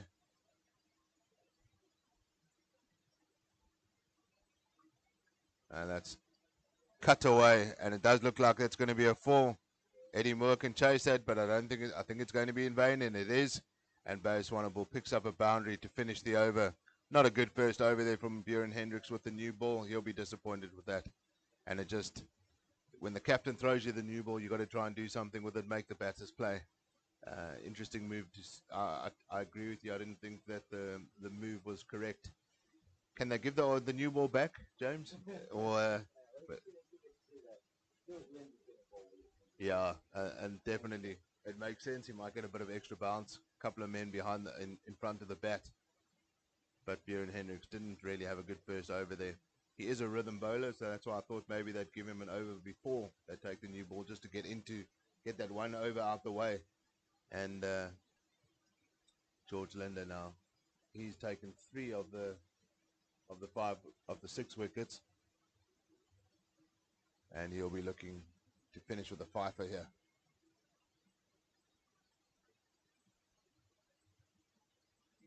Linder into Steerman, and that's unusual style that Glenton Steerman has in playing that, and I don't think you can afford to go back too often to the bowling of George Linder. That one just in that corridor, perhaps a little bit of uncertainty from a length point of view. Do I go back? Do I come forward? And Linder again does that again. That's nicely played, but Simmons, I think it is, was that Gavin Kaplan on the field. Doesn't look like Carl Simmons. That was thrown in right-handed. So that is Gavin Kaplan on the field for Mhlali Mpongwana. We have 2 substitute fielders on, both the 12th and 13th men for Western Province are on the field. Linder away from us now. That's a good delivery, and they're taking the single to Simmons, who is at mid-off, and that is good running from this pair. Steerman taking the single. It's now going to be Swanepoel to face up to Linder. Linder has looked by far the most threatening of the bowlers today. He's taken those 3 wickets. He has pegged the run rate back with the wickets that he has taken. 3.7 and over. One stage at 4.2 and over. It's 299 for 6. Just one more before they can get to that 300 figure, and 300 would mean, from a bonus point of view, I'm just going to work it out, but I think it's in the air, but it's safe, and it goes through the covers fast. The new ball goes quite fast and hard down to the extra cover boundary, probably between extra cover and mid-off boundary, and that is 4. That takes the score to 303 of 498 balls, 34 fours, 2 sixes for the Warriors, and that is some good, excellent, in fact, for them from a bonus point aspect. Again, the 1 bonus point for getting to 150, and that is so close to bowling. Swanepoel just goes back, comes into him quite sharply. Good bowling here from George Linder yet again, and that's the end of the over. It's going to be Bjorn Hendricks to continue the attack, one feels, from the Kelvin Grove end of the ground, and we will see now what is going to happen in that regard. Just taking the helmet off the field, and we're just going to see position is David. So got some news. Oh, sorry, no, that's all right. I was just checking on the score in the women's IPL, WPL, 10th match, nearly halfway through that series already, and the UP Warriors 79-2 against the Mumbai Indians. So it's an interesting situation there. So batting at close to oh my goodness, that is so unlucky for. My goodness, Glentor Stearman gets a thick edge in that. It goes through exactly where third slip would have been. And that's why David said earlier on, I just don't like these gaps in the slips. Yeah, just looking at that score, we have some of the local scores, as David was saying. A couple of those matches look like they've been delayed by rain. Zubair Hamza doing what would one call that? It's not quite a sort of bit of a ballet move there that he's doing. Yeah, James, I think it's that time of the day where we can play a bit of general knowledge as well. Seeing that we are 17 years ago to the day of that greatest ODI of all time. Let's see if you can name the 11, the starting 11 for the Proteas. That's better from Bjorn Hendricks. Let's see if you can name the. We'll start off at the top of the order though. With Smith. Yeah, you got the two openers correct, Smith and Dippenaar. And number 3. Gibbs with a 3. So Gibbs at 3. That's correct. 4. Who would have been at 4? Callis at 4. No, Callis would have been at 5. So I'm thinking he would have been at 4. A.B. de Villiers? Yeah, that's correct. AB at 4 and Callis at 5. That's an unorthodox shot from. Looked like it was going through cover and it landed up at mid-wicket. Sepul Mariki does the fielding there.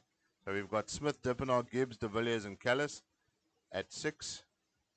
Yeah, no, that's an interesting one because Boucher, I think, only came in at 7 or 8. So at 6, Pollock, maybe, or 7, Pollock. 6 was Boucher. Oh, was that? Yeah. And Pollock wasn't part of that team. 7. This is where it gets a little bit testy. So Johan van der Vaart was in that team, and he may well come in at 7 or 8. He was at 8. So 7.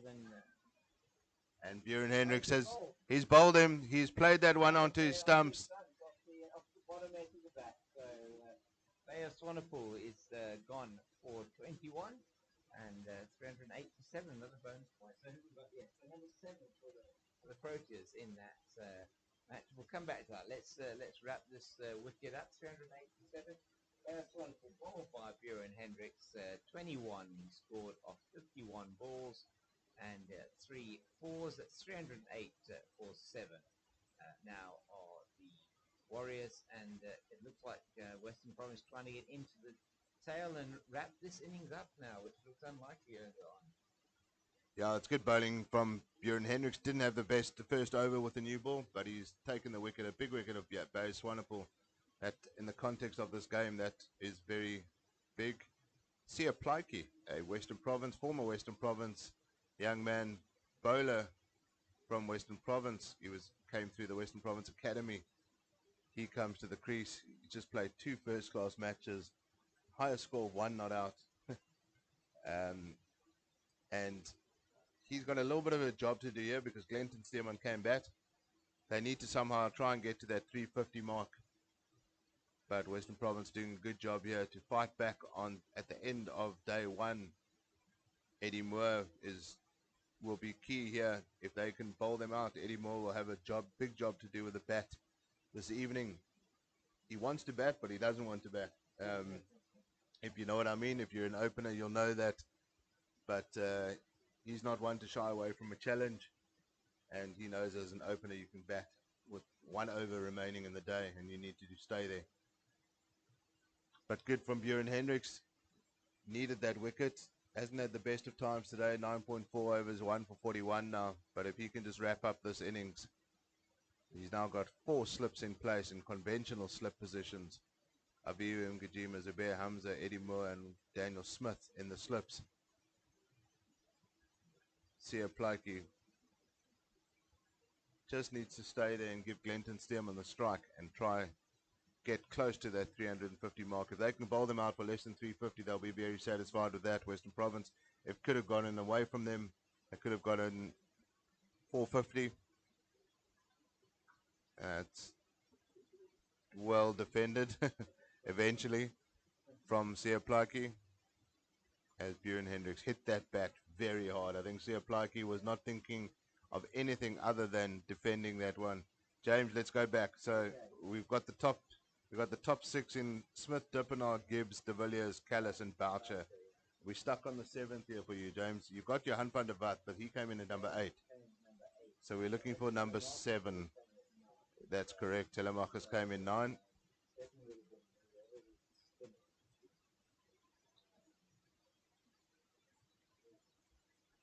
As Buren Hendricks comes in, I'll give you a clue, James. He captained the Cape Cobras on this very field that we're on back in the day.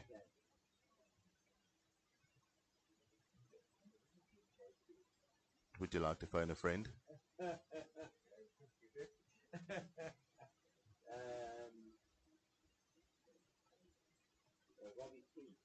Nope. It was before, yeah, before, yeah.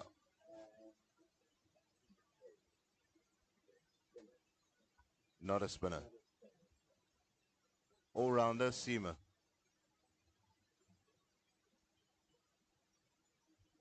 Big human being. No. As you mull over that, Dane Patterson comes back into the attack.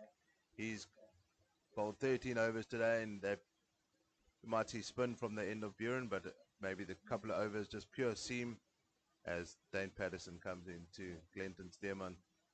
Oh, that's dug out very well. Is that Michlali's back on the field? So it maybe just wasn't feeling well. Needed to get it out of his system. But he's back on the field, which is good to see. Can I give you another clue? I'll give it to you. I'll give you a gimme. Justin Kemp. Kemp was in 7, Van der Vat 8, Telemachus 9. Number 10? We all know that Mackay Ntini was 11 because that one next to his name. But who came in at number 10? Scored 7 runs in that 438. One of those cricketers that was a hard cricketer. Very hard cricketer.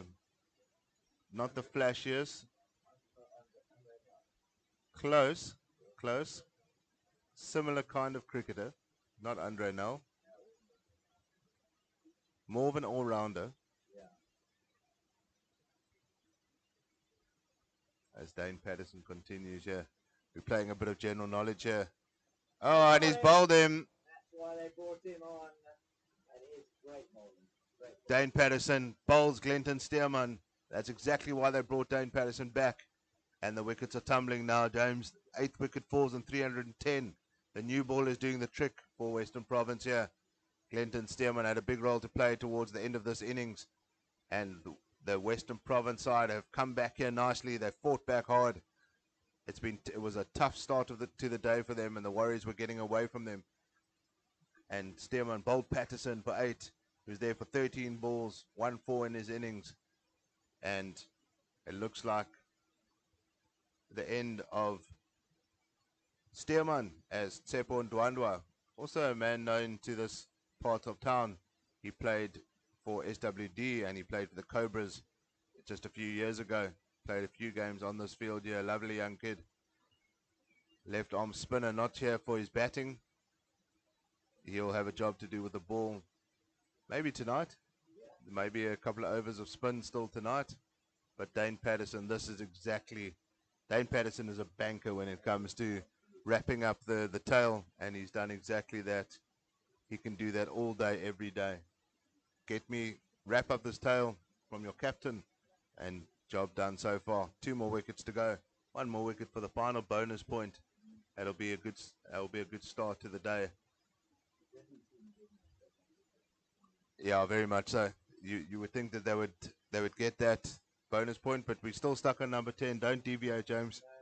We're still stuck on number 10.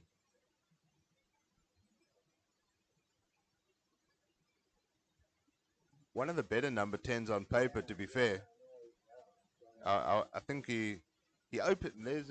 There's a clue for you. He opened the innings for many a time for the Proteas in white ball cricket, but he started out his career as a lower order batsman as well, and would take the new ball sometimes as well. From the Gauteng region. I don't know how many more clues I can give you, James. I'll give it to you. Andrew Hall.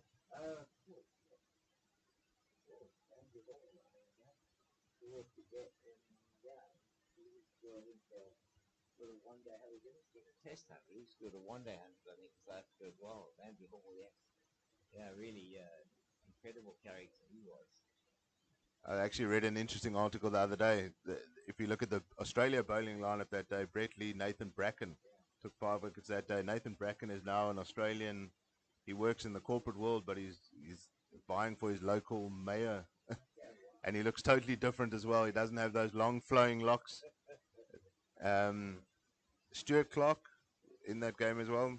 Lewis, I can't remember his first name. He was, what was his name? But he was the guy who was hit for like over 100.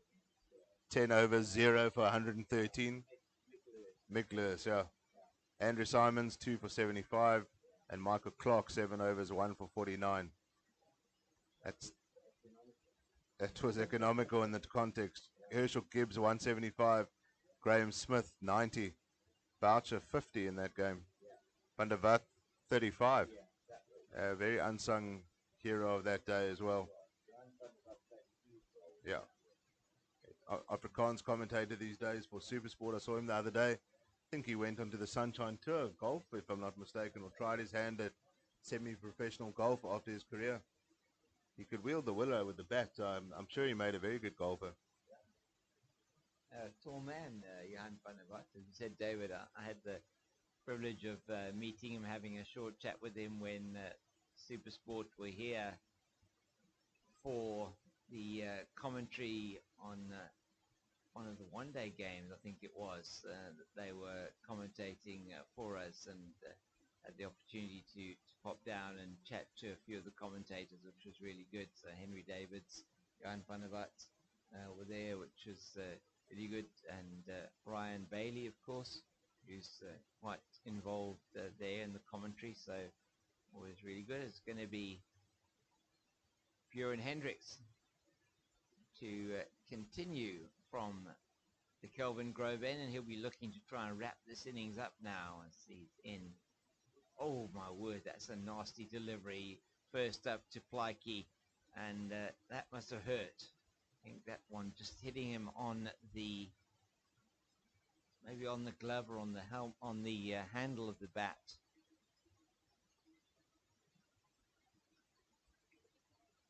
Yes, so as Dave was saying, a very interesting lineup. If you look at that 4-3-8 game for South Africa, Dippenaar and Smith, Gibbs, De Villiers, Cullis, Boucher.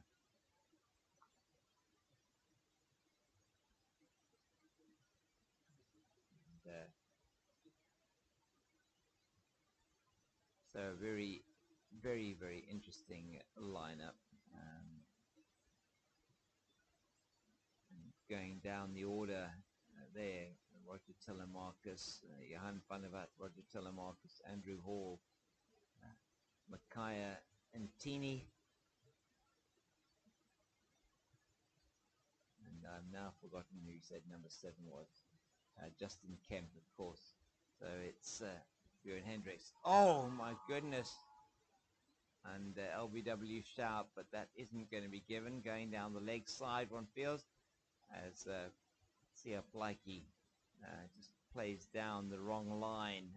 And this really is an all-out attack now from Western Province. Great work done earlier on today by George Linder. The bowling figures for you at the moment. Linder 22 overs, 3 for 79. Pongwana 8 overs, 1 for 32. Simmons 18 overs, 1 for 60. An important wicket there for Simmons of Rudy second. Brilliantly caught at extra cover by Aviwa Ngajima as Hendricks again just left alone this time by Plakey. Good call to leave that alone. And the run rate here for the Warriors has dropped off quite considerably down to 3.7. The concern for Western Province is that if they don't bowl the Warriors out, in fact, even if they do bowl the Warriors out, it could be a problem for them as they've only bowled 84.4 overs. It's less than an hour to go, including one drinks break. They're not going to get the 20 overs in this hour. So it is Hendricks again, and that is played through the vacant third man region and goes down to the boundary despite the best efforts of Kyle Simmons to chase that down to the boundary. Goes down to the boundary through the gap between gully and fourth slip, and Plakey is off the mark with that 4. He now increases his total number of runs in first-class cricket by a significant amount as that one goes through the gap between backward point and fourth slip. Those fourth slips still waiting for that catch. Could well come to them any delivery now, and that's nicely played behind the line of the ball. And is no run, so it is going to be Ndwandwe who will then face now up to the wiles of Dane Patterson, who knows, as David is saying, how to bowl to the tail. Able to get that ball to shape in, then shape away, and shape in, shape away, who knows. Certainly is able to work his magic, and just probably when he takes that little bit of pace off the ball, is able to work on his line and length. And he does have a way of working batsmen out, so it's going to be interesting to see. And he's got 2 wickets, 2 for 46. Hendricks has 1 for 45. Patterson away from us. That is a very good delivery on the line in middle and off. He's going to try and make him play at every delivery now if he can. So the Warriors 314 for the loss of 8 in the 86th over. So does look like it is quite a strong possibility that Western Province may be batting again, maybe batting tonight. We haven't heard any more around John O'Bird. He's not on the field, or is he on the field? Actually, it looks like he might be back on the field. Let me have a look. I think he is there at backward point. Yeah, he is indeed. Thought I recognized him, so got some treatment, back on the field, so that's good news. And that time that he's back on the field will be taken into consideration as to whether he will be able to open the batting for Western Province, and that all depends on whether these last 2 wickets for the Warriors will fall quickly. There are only tail enders left, and that's another good delivery from Dane Patterson. So he's bowled 3 now coming in, David. Oh, sorry.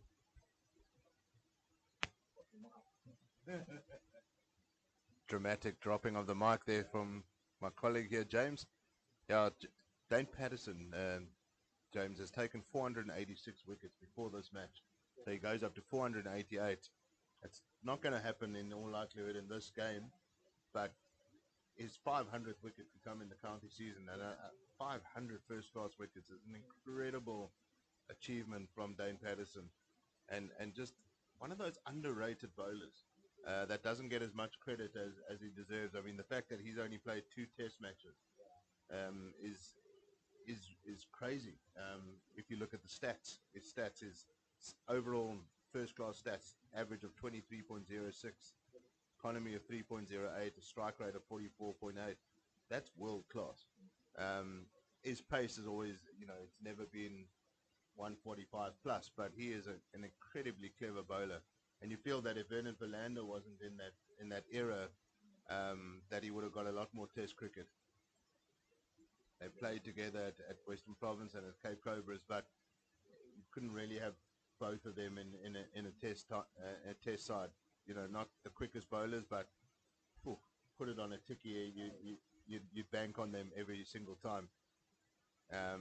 Dane Patterson, just such a professional, one of those guys that just people love being around. Whether you're an opponent or whether he plays hard, but he's also a funny guy. He doesn't take life too seriously.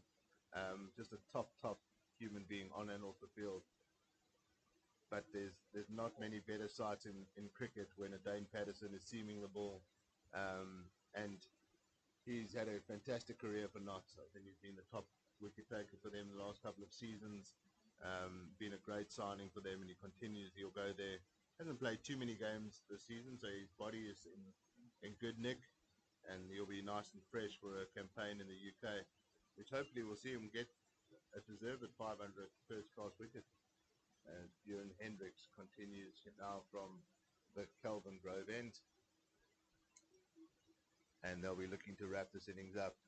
18 overs left in the day, so we take away 2 for the change of innings.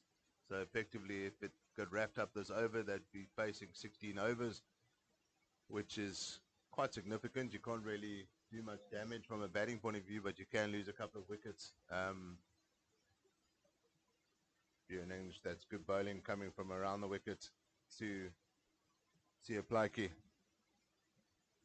Not much here to gain for Plaiki and Ndwandwe. Just you got to stay there, and you've got to score some runs as well. There's no point in just sitting around, just blocking it out. You might want to get your bowlers to have a run at them this evening, at least maybe 10 overs of them. Give the ball to Glenton Stearman and Plaiki, saying, run in and just bowl fast, and Bayer Swanepoel just bowl fast and try and nip out a couple before the end of play, and that would be a very good day for the Warriors, you would think. You feel that they're not going to get too much more than 314, so that's a waste of delivery there from Bjorn Hendricks. Just make them play. Needs to make him play every single delivery. Try and get it on the stumps at least, and if he misses one, he's going to get bowled. Just run through the bowling figures. George Linder, the top, he's taken 3 for 79 from 22 overs. Good spell of bowling from him. Mkhlali Mpungwana, I think, was under bowled, but maybe the captain knew that he wasn't feeling great, that he's only bowled 8 overs, but his 8 overs went for 32. He's taken 1 wicket. Kyle Simmons, 18 overs, 1 for 60. A little bit expensive, but he came back nicely. Go through it as we continue. Bjorn Hendricks again not making him play. Bjorn Hendricks 1 for 45 from his 11.3. Dane Patterson 2 for 46 from his 15. And Tsepo Moreki. We had a good start to his day, just no wicket for 40 runs from his 12 overs. The run scorers, Jordan Herman top scoring at the moment with 81. Diego Rosa 59, Matthew Bredska 52. Rudy second, who was livid with himself when he held out for 48. He was on his way to another half century in his illustrious career.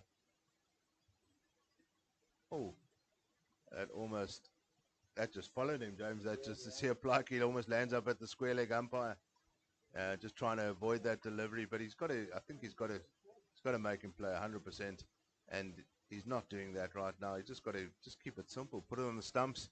Don't try and be too fancy, and maybe coming around the wickets, not so good from this angle.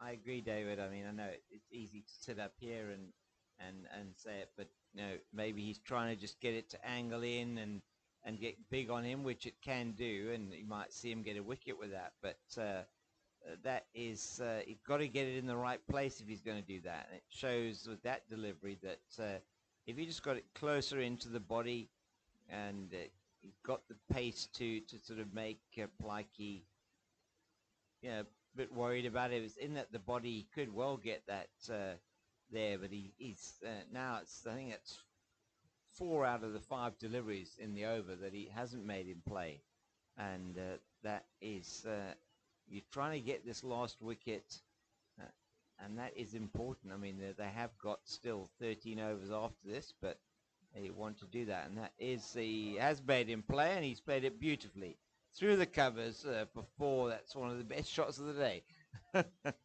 Nothing wrong with that shot, no. So just over pitching, overcompensating Bjorn Hendricks, and that I don't think we're going to see too much more of him. So yeah, just very good to have David here with us today, and just going to say goodbye to him now, and thank you very much, David, for being with us. Always good. Thanks, James. It's been a pleasure to be back here at 6 Uncle Newlands, and enjoy the rest of the game. And it should be a cracker. If you've got nothing to do during the week, come out and bring your laptop here and come and have a mobile office at Newlands. There's worse places to be on a Monday morning, but it's been a fantastic day's cricket as Dane Patterson continues. I'll just call one more delivery and then I must be off. Oh, that's not the delivery I wanted to call as my final delivery. So as a normal batter in the nets, just one more until you feel that ball on the bat. Dane Patterson just sliding that one down leg side. Prodigious swing bowler, Dane Patterson. There's not many better sights in Test cricket, in red ball cricket, than Dane Patterson swinging the ball. If you put down a 2-rand coin on the position that he'll hit it, and that's just bad. That's the one I'll depart on, James. Have a lovely evening further. If you're watching from around the world, thank you very much, and I'm just hand you over to James for the rest of the innings. Thank you very much, David. Always a privilege, and thank you for being here in the commentary box with us, and we look forward to seeing you again next season, I think it may be, or if you do have the opportunity, we are going to be doing some commentary next weekend on the women's matches that are taking place here in Cape Town, so maybe have the opportunity to see you again there, but that's for this match, just as a bit of a waft there from Ndwandwe. It's goodbye to David Brook, and will be with me, James King, Kate Fox, for the rest of this particular evening session, as we have 50 minutes left in the day. We have supposed to have 17 overs. I don't think we're going to get those all in. We have until 6 o'clock tonight to play, and the light is still very good here in Cape Town. Shadows are lengthening, but there's no way we will not get full days of play in here. That's just angled in to the man at backward point is John O'Bird, and there is no run. Almost thinking there's an inevitability about this, that the final wicket will fall, but it doesn't always, final wickets, should I say, will fall, but it doesn't always work that way in cricket. And if these two get that eye in, we've already seen that Plaiki has got 2 boundaries so far in his innings. Patterson in again. That's a really good delivery outside the off stump. And Ndwandwe can do nothing but actually just play it into the ground, and there is no run.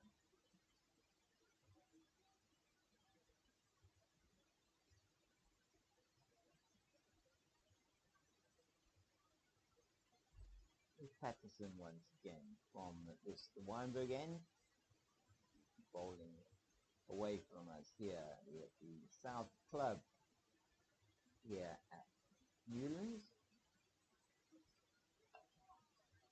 And that's a good run from Ndwandwe, his first, and he will be facing the first ball of the next over, which will take place after the drinks break, will it? Are we going to have a drinks break now? It does look like we probably will, yes indeed. Going to be a quick drinks break, is being brought out there by Gavin Kaplan, looks like, for Western Province. And the Warriors 12 of JP now also coming out onto the field. Excuse me for that quick yawn there. But the umpires coming out. It's freshness all round. It's been a warm day out in the field. It's been a beautiful day here in Cape Town. We're going to take a little break for a drink as well, and I'll be back with you shortly.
Change of bowling from the Kelvin Grove end. George Linder coming in to the right-handed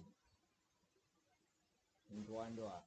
And huge appeal for leg before wicket, but not given by umpire Harris.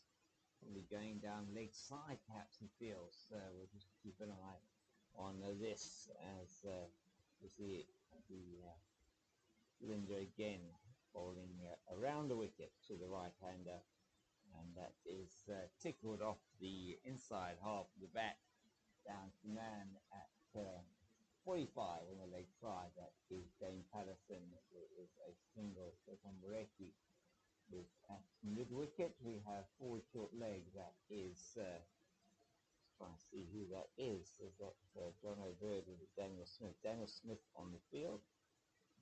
We have Eddie Moore at mid-on. Zubair Hamza is at slip. And Flikey just forward defensively as it's still John O'Bird that is actually, no, Bird is actually on the field. He's down here at in the covers. Bjorn Hendricks at backward point is actually Mtlali Mpongwana, who is off the field now. It's Linda again over the wicket, and that just into the ground and up into the hands of Zubair Hamza at first slip. 89 overs are soon to be bowled. Western Province need one more wicket for the fourth bowling bonus point. That will be a full house of bonus points then for them, and the Warriors at the moment are sitting on a total of approximately 4.2 batting bonus points. I'm wrong, I think it's a bit more than that, 4.4 batting bonus points. Just going to do the calculation for you. So no, I am wrong. It should be 4.35, I think it is. So let's just have a look at that for you now. That's nicely played once again by Flikey defensively, and there is no run. 320 for loss of 8 after 89 overs, and it will be Dane Patterson to continue from this, the Weinberg end of the ground. So they have scored an additional 170 runs on top of the 350 times the 0.02. It's 3.4 points, and go with their one bonus point. So they're on 4.4 bonus points for batting are the Warriors and DafaBet Warriors, and bowling bonus points so far. Western Province have got the 3 bowling bonus points, and they'll be wanting to pick up the last one in this over if they can. It's just again very good bowling from Patterson. John O'Bird in quickly, getting there ahead of Tepo Morecki, and just running in there very quickly. That is John O'Bird. No, it's not. Sorry, my apologies. It's George Linder running in very quickly there from his position in long leg or square leg. He came in. Doing Patterson once again. 4 slips. Backward point. Very nicely played by Flikey as he comes forward and just defends the ball back and just trying to blunt the new ball, and Patterson doing his best here to make sure that this defense, or resolute defense, does not last that long. We're into the 90th over. We have 40 minutes to play before the close today. Patterson again in again, and that's just edged down into the slips, but it's a soft hand from Flikey. Doesn't quite get to third slip, which is Eddie Moore. So the 4 slips that we have, Aviva Ngajima at first, Zubair Hamza at second, Eddie Moore at third, and the substitute fielder Daniel Smith, who's on the field for Mtlali Mpongwana, is at 4th slip, as it is Patterson away from us again to Flikey, and that's into the pads. It will go straight through to George Linder at mid-wicket, and there is no run. Kyle Brain is captain, getting that ball back from Linder. Got John O'Bird at backward point. We have Carl Simmons at extra cover, or more doing extra cover and a mid-off. There is no mid-off. Mid-on. Shortish is Bjorn Hendricks. Patterson in the game. That is leg. Big appeal for leg before wicket, as it is like he sort of falls over slightly trying to play that shot into the leg side. Big appeal, but maybe hit him slightly outside the line. Difficult to know what was in the mind of the umpire. Certainly, umpire Gompo indicating that is not out. Maybe feeling it could have gone over the top, but certainly with a huge appeal. And Patterson again, this time very well played. The ball in the block hole by Plaiki, and Patterson trying all his techniques and tactics as a fast bowler. It's going to be the spin, though, of George Linder from the Kelvin Grove end, who's going to try and get these final couple of wickets for Western Province. Just asking the skipper there for what he's looking for. And the helmets are going on. The Verena and Smith putting on the helmets. Ndwando will be at strike. There is Smith in there at forward short leg. We have a slip. Man shortish on the offside. Extra cover short. Perhaps give that man extra cover. He tries to chase off it slightly, but he's not going to get there. Goes through to Kyle Simmons, who's at mid-off. Bjorn Hendricks at backward point. Jono Bird on the deep cover boundary. So, Linda in again. Just again played defensively back to the bowler. Linda, I think, holds the key here for Western Province. 23.2 overs, 3 for 80.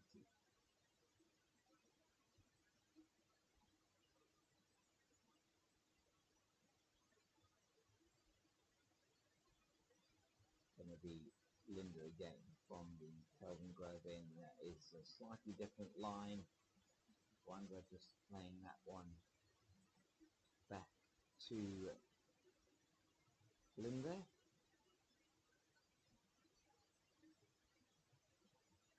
So Dwanda's been dealing in singles. Plaikie's been dealing in boundaries. He's on 8. Plaikie.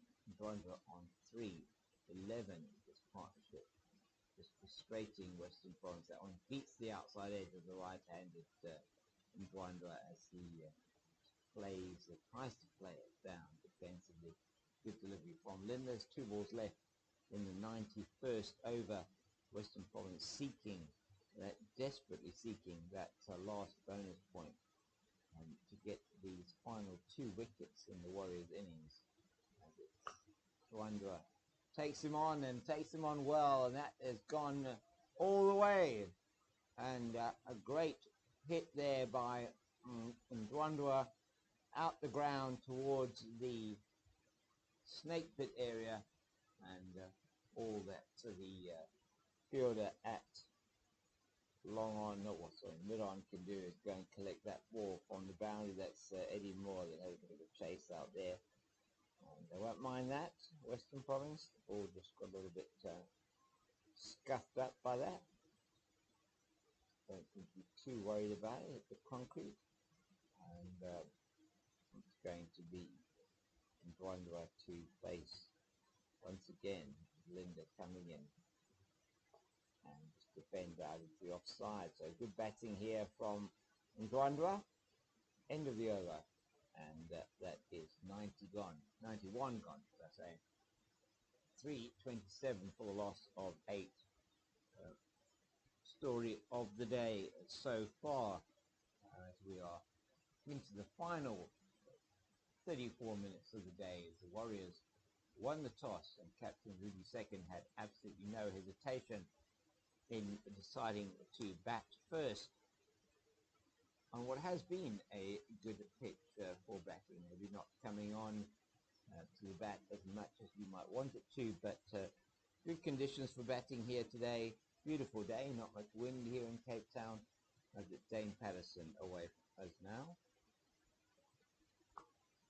It's very nicely played by Plaiki through the covers. So he plays that ball on the up, through the covers for 4. He now moves to 12, and Dwandra has got 9, partnership 21, and it is frustrating the Western Province bowlers and team who had made those breakthroughs with the wickets of Swanepoel and Stearman had got into the tail. Both Plaiki and Ndwandra came together when neither of them had scored, and they put on 21 so far for this, the 9th wicket. And blunted a bit of the new ball attack here. A new ball taken at the 80th over, and it's going to be Patterson again. That's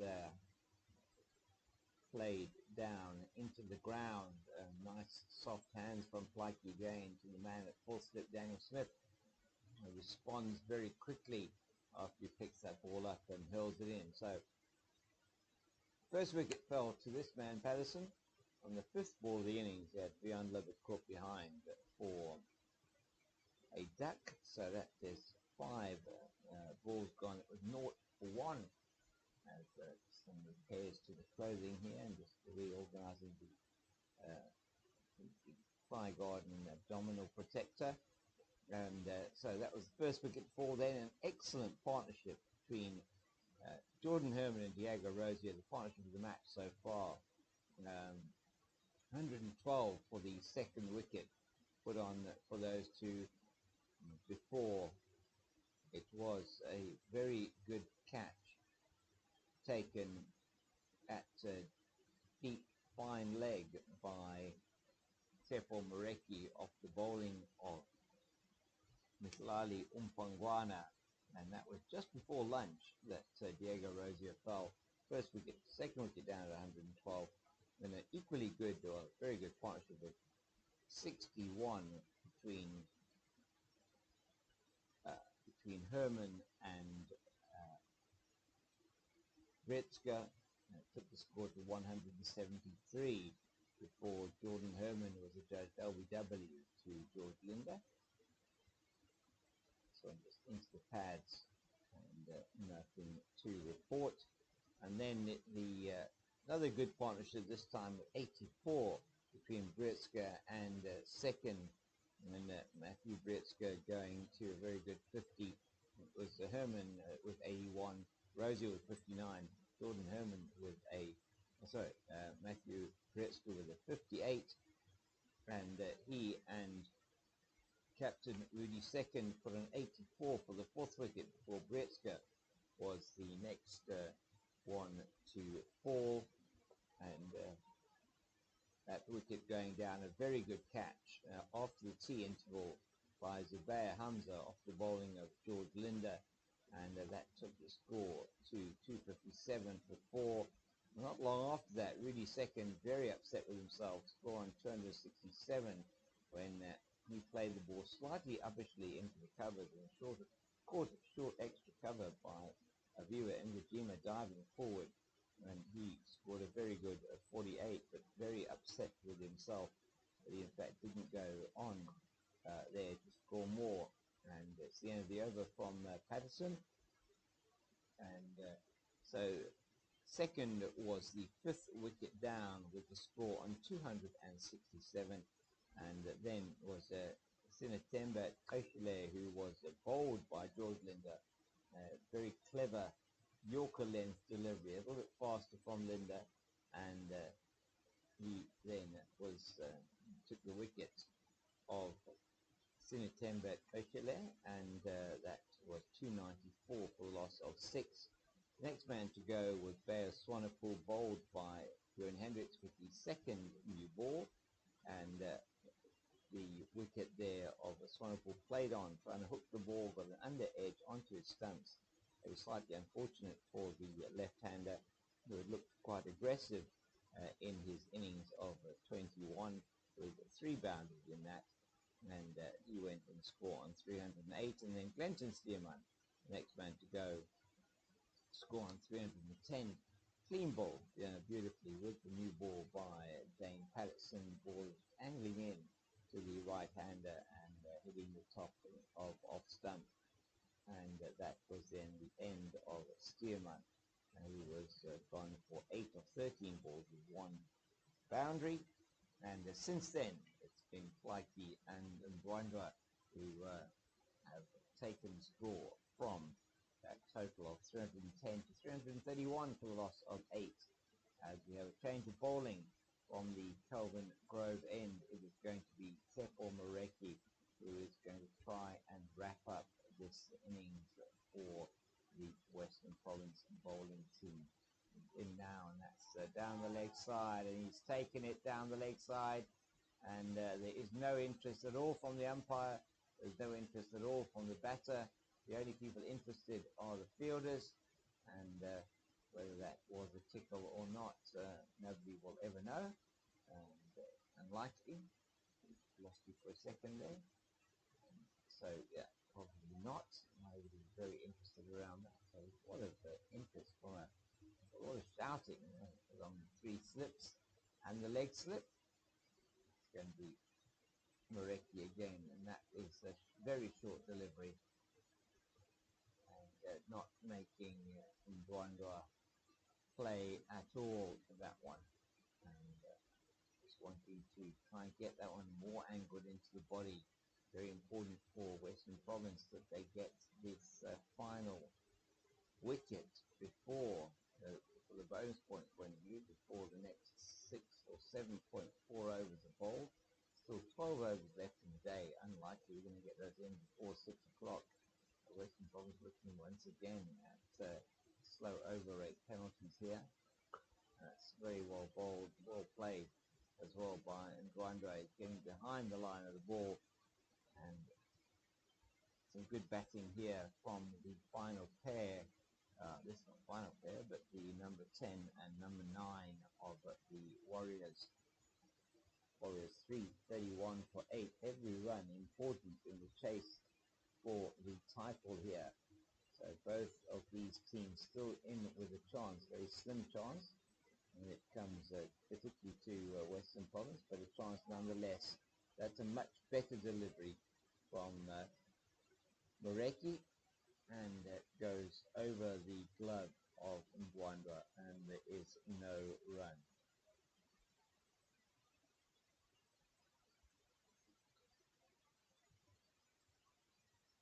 So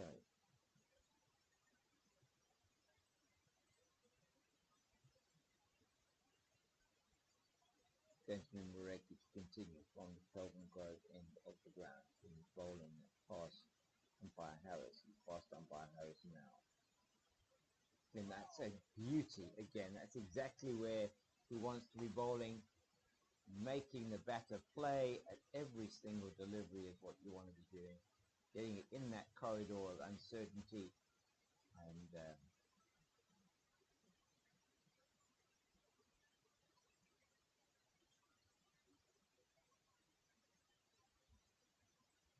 not quite sure what umpire Harris was signaling there.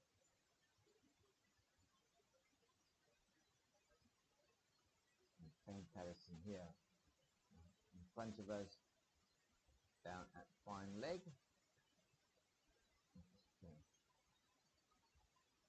It's well played by. Well, that would have been interesting had that been a direct hit. A bit of misunderstanding between the batters, and Flikey wanting the run and Ndwandwe not wanting the run. He was watching the ball, and so no run is the result. And umpires just chatting into the walkie-talkie there. Not sure what they're talking about.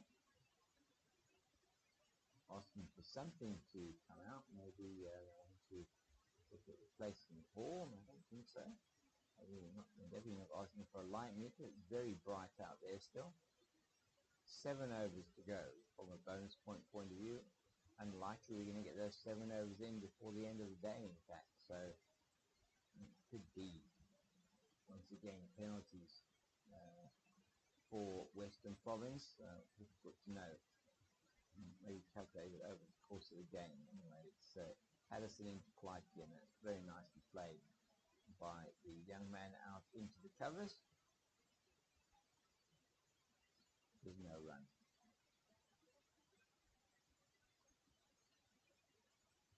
So 4 slips, a backward point, a man at mid-off, mid-on, deep square leg, and a deep backward square. Umpire standing at point because of the sun at the moment. Oh my goodness, how it didn't bowl him. It's very difficult to know. And then Flikey just takes a walk out of his crease. Varena tries to throw down the stumps and also just misses them. So stumps just missed twice there by Western Province. On that delivery, very interesting situation there. It developed, and very unlucky perhaps not to get the wicket there with Patterson. Flikey just waiting here. Wonders for something to come down, whether that is gloves or taping or something, some discomfort that he's in. And that's the shot in anger play from outside the off stump by Flikey. He doesn't make contact, and there is no addition to the score. So one feels it may just be a matter of time here before this 9th wicket falls. The question is whether that time will be enough for Western Province's sake to get the bonus point, or whether the Warriors will continue to amass these runs and get bonus points of their own. Once again, Patterson. And that is in the air and is straight to Bjorn Hendricks at mid-on, who takes the catch, and who said it was perhaps only a matter of time, and Western Province have achieved their goal in getting the bonus point. It is Sia Flikey who is caught by Hendricks and bowled by Patterson, and he is gone for 12 and played a good knock, did Flikey there, and he got 12 off 33 balls, and he hit 3 fours, so his only scoring shots were those 3 fours. He just chipped the ball up to the man at mid-on, just played a little bit early on the shot, probably a slower delivery from Patterson, very cleverly bowled, and he is the 9th wicket to fall for the DafaBet Warriors, and that brings Ziad Abrahams, another man who is from this part of the world, and he comes to crease now to face up to the last 2 deliveries of the over from Dane Patterson. Patterson picks up his 3rd wicket, well deserved. 3 wickets for Patterson, and Abraham, 111 runs in first class cricket, 45 innings, average of 6.5, highest score of 13, and that was against the Warriors for the Cobras in Quebec in 2021. It actually have been Cobras versus Warriors, so it is Abrams, as we see that Ndwandwe is getting some treatment on his hand down there from the physio. Not quite sure if the umpires are going to feel that happy about this, that he's holding up play as they get some strapping on his finger, and Dane Patterson just having a bit of a joke with him there, I think. A bit of a smile going on between the two of them, and Ndwandwe, that is Dave Patterson chatting their way to the 12th man for the Warriors. That could be Akronom Yaka that is there, not in the starting lineup today, the left arm bowler for the Warriors. Not sure if it is him, but this is Patterson, always with a smile on his face, who's going to continue looking for his 4th wicket. So two standout bowlers today for the Western Province team, and that is a beauty. First up, to Ziad Abrahams, who goes past the outside edge of the bat and through to the wicket keeper. Patterson and Linda, the two senior bowlers in this team, together with Bjorn Hendricks, have been the pick of the bowlers today for Western Province. Linda, 24 overs, 3 for 86. This man, Dane Patterson, in his 19th over, 3 for 52. Once again, outstandingly economical, as Dane Patterson did, particularly in this last spell of his. That's another very good delivery, angling into the right-hander. There is a no run, and Ndwandwa is going to be facing up to the next delivery from Tsepo Mareki, that will be bowling from the Kelvin Grove end. Mareki just coming from his position there at fine leg, hands his sunglasses and his cap over to umpire Stephen Harris, and he will be bowling to Ndwandwa from the Kelvin Grove end. As I said, Kelvin Grove Club, which is behind us there at the northern end of the ground. That is the end where the media centre and commentary normally takes place from, and the broadcasts that come to you on the generally on the cameras of Super Sport here in South Africa. This is being brought to you.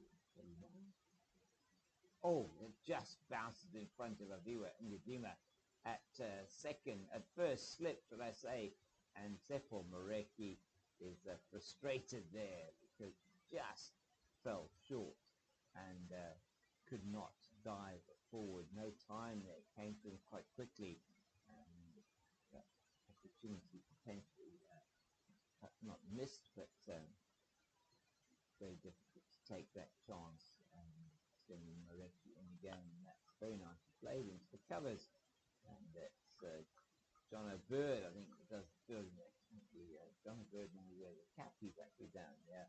That's Clark Simmons. So apologies about that.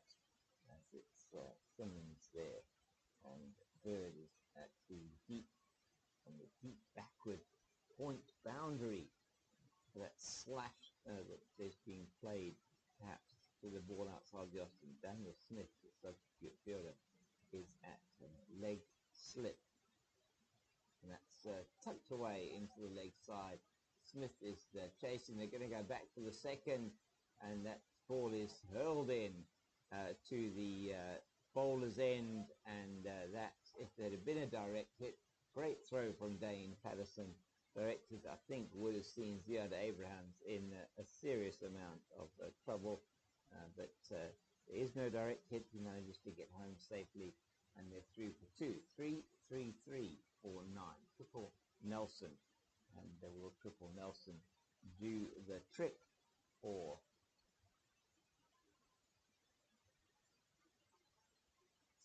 Gun Grill Western Province? I don't know what the DafaBet Warrior is going to just keep adding to that score. And Ndwandwa on 11. He's played a good hand here as I think that's Ndwandwa, and that has gone off his arm. It was a fleshy sound, gone off the upper arm through to the wicket keeper, and that's going to hurt as well. And that's a nasty blow on the right upper arm. He's taken some body blows, has Ndwandwa.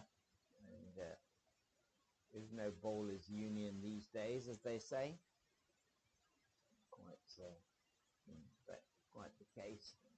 Deus Wonderful doing his warm-up routines down in front of us, expecting potentially he might be bowling 1 over or so today. And it's outside the off stump, doesn't make him play.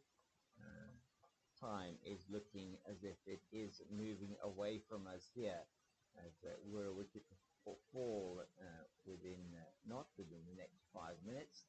Then what will be happening is that there will be no time for the Western Province batters to come out and bat in the first innings. So from their point of view, they don't necessarily want this to end yet.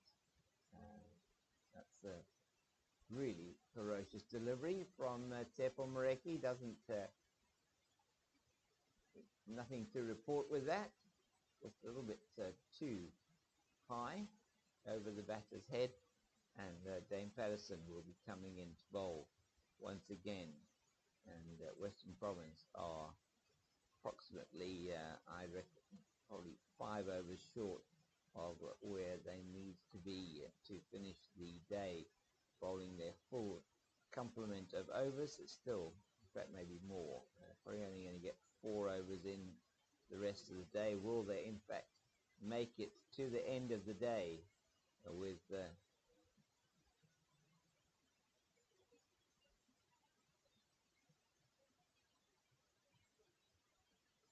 under 100 overs? And it's Patterson in now quickly to Abrams, and well behind that one is Abrams.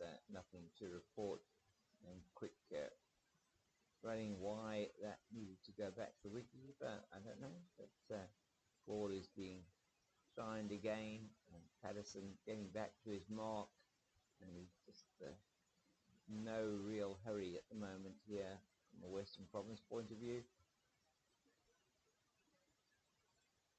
It's Patterson who will be coming in again. He's bowling away from us at the Weinberg end. He's away now, and in to Abrams, lets it go. Not needing to play at that one. Umpire Gompo just doing a few stretches as he expecting the end of the day's play is going to be happening soon. It will be within the next 12 minutes to close play here, irrespective of the number of overs at 6 o'clock. Only allowed the extra half an hour. It's Patterson again. That's a good delivery on the line of the off stump.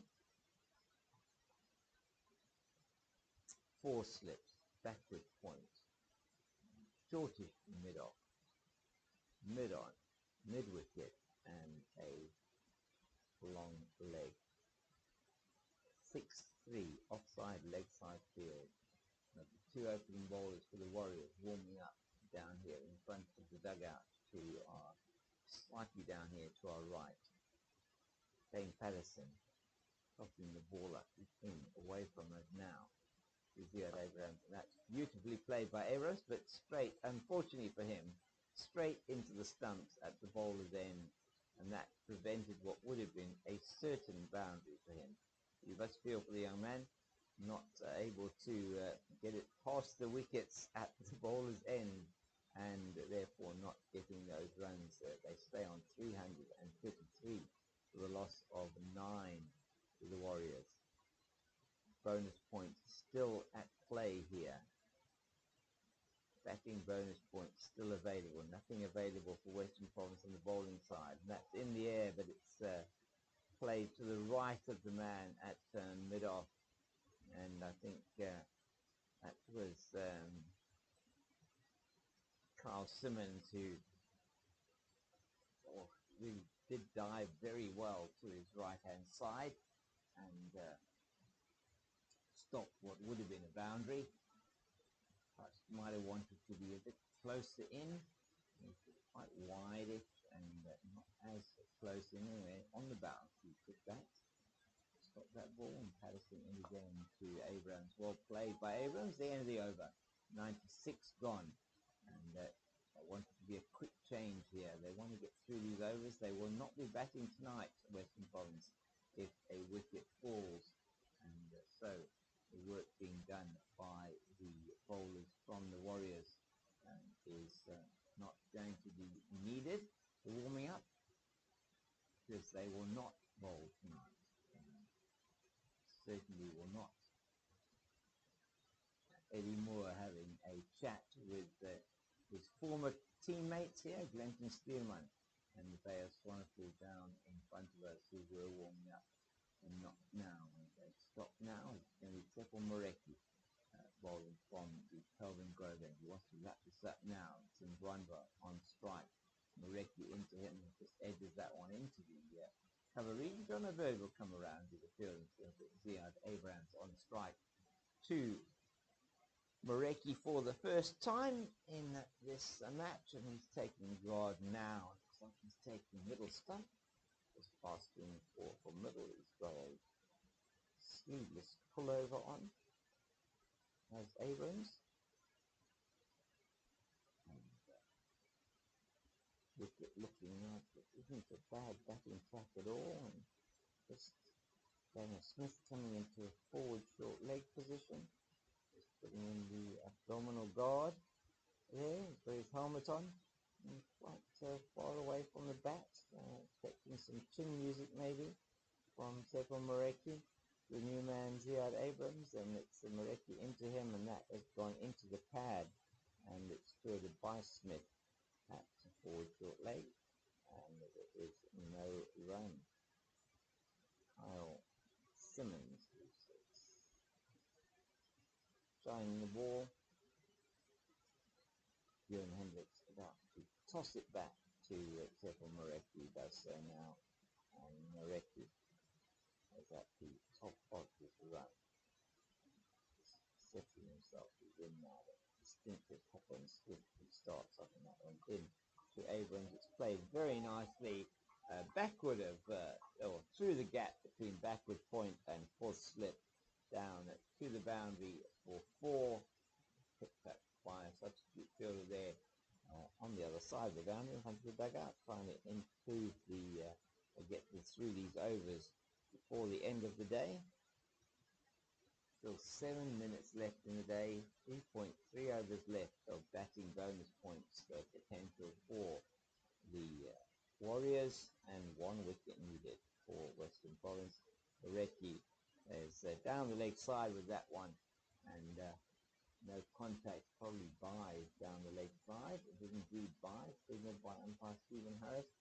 A good attempt by Lorena to take that one, but they couldn't quite get there, and they want another helmet. Presumably they're going to put somebody in. Shortest on the offside as well. Only 8 overs short here of the day's play. Likely to only get another 2 overs in after this.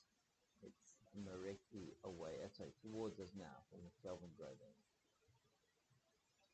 And that is a bit of swing off. The ball went over his head, an effort ball, but too short in this instance, and easy for Ndwandwe to just duck underneath it. Looking like at this stage that the Warriors will in fact make it to the close without any further loss, and they could well come out to bat again tomorrow.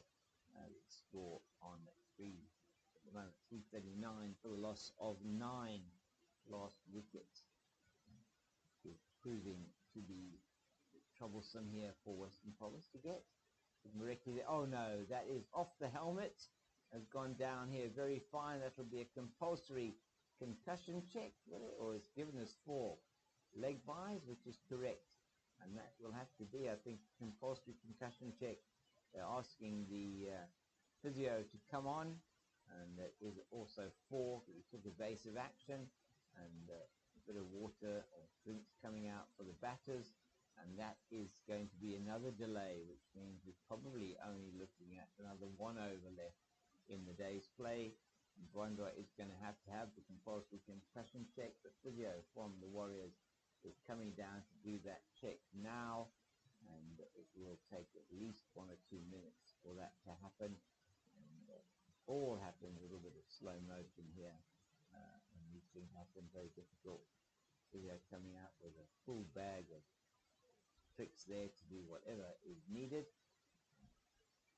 Umpires in the middle, players just gathering around in groups, probably discussing where they're going to have dinner this evening. Dinner and close of play not far away now for everybody here at 6 Gangrel Mullers. It's been a lovely day's play, very good day's play, good comeback from 6 Gangrel Western Province later in the day, as the Warriors had progressed very nicely to a total of 257 for the loss of 3 when the 4th wicket fell, and that was Matthew Brzeska. Brzeska out, caught brilliantly by Hamza, off the bowling of Linda just after tea. And since then, it really has been very, very much Western Province's afternoon session, as they've taken 6 wickets for only the addition of less than 100 runs, and it really has been a good session for them, certainly shading this session or winning this session comprehensively, as Carl Simmons is going to bowl, may well turn out to be the last over of the day, and he'll be bowling that to Ziad Abrahams. And Simmons has got 1 for 60 off 18 at one stage, or 6 overs, 1 for 30. So come back incredibly well in his following 12 overs, only going for 30 runs. That's only at 2.5 and over after his first 6 overs. Treated quite badly by Jordan Herman, and he doesn't go in, can't go in now. It's dead ball signal. Not able to deliver that one. We have a short leg. 2 slips, and then it's shortish extra cover. It's Simmons in to Abrams. Lets it go outside the off stump. It'll return on offer on the pitch, and that's got to make them play. Got to make Abrams play every single delivery in this over, and may well only be this one over that gets bowled before the close. And makes him play this time. It's a good delivery, and just off the top of the bat down into the ground, just to the left, so to the right of that second slip. That's duet. In the beginning, we have Zabaya Hamza at the first slip. Simmons in again. Oh, and that one is played where a leg slip would be, and I think it's going to run away for 4. No, it's brilliant play there from Tepo Moreki, chasing that one down to the boundary all the way, prevents certain 4 in that chase. Very athletic chase from the young man, and his position 45. Surprising perhaps there isn't a leg slip in place there, as it's Simmons in again. It's just outside the off stump, no run. Roy gets another over in. Got 2 balls to bowl. The clock is on 17:59. I don't think so. I think we're going to end the day's play after this over. Simmons again, and just defended nicely by Abrams. Abrams is on 6 points with 14 from these 2. Important thing for Western Provinces, they've got the 4 bowling bonus points. But will they keep them all is the question, considering the over rate that they've been achieving today. They're going to end up 6 overs short as that's played into the leg side. There's still a minute left on the clock. Will they make it? The umpires are looking at the time. I think they're going to want to do it, but it depends when the umpire gets to that end. George Linda is going to be bowling the last over, and Stephen Harris has got to the stumps before the clock ticks over to 1800, so they will have one last over in the day's play. It will be George Linda to bowl that last over, and considering that there was that concussion break, probably is the right thing for the umpires to have this last over. And, Linda in to Ndwandwe, and he takes him on, and he hits that one beautifully over the man at mid-on, but actually is more like up in the air as if he's playing in the Players' Championship, and now he's hurt himself again. No, he's just reorganizing something there on his equipment.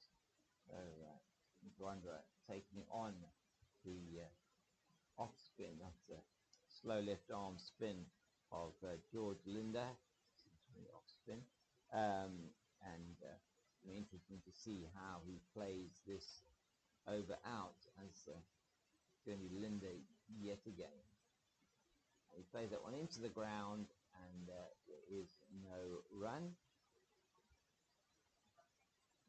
Trying to hit this ball as hard as he can. There are only a couple of overs left for them to get to the bonus points. In fact, tomorrow they'll have 1 over to face if they get through this today. field spreading a bit wider now as Ndwanda's intent seems clear. He's going to actually go for his shots. 4 balls left in the day's play. He does not go for a shot there. Plays defensively down the wrong line, and he makes no contact with the delivery. Last wicket 4 was on 331. 331 for 9 it was then. He took on 16. 347 for 9 it is now. He pummels that one back past Mareki. That is a really good hit from Ndwandwe. Just absolutely laces it back. And that's the 350 for the Warriors. They'll be very happy with that. 351 for 9 it is. And that score came of 599 balls, 44s and 3 sixes. Run rate achieved 3.6. 2 balls left in the day's play. And then we will wrap this up for you. And we'll chat to you again tomorrow here from Newlands. Gets George Linder in, and that's played delicately down into the backward point region. Fielding is done by Buren Hendricks, and tosses it back to the bowler, and there will be 1 delivery left in the day's play here at 6 Gun Grill Newlands. It will be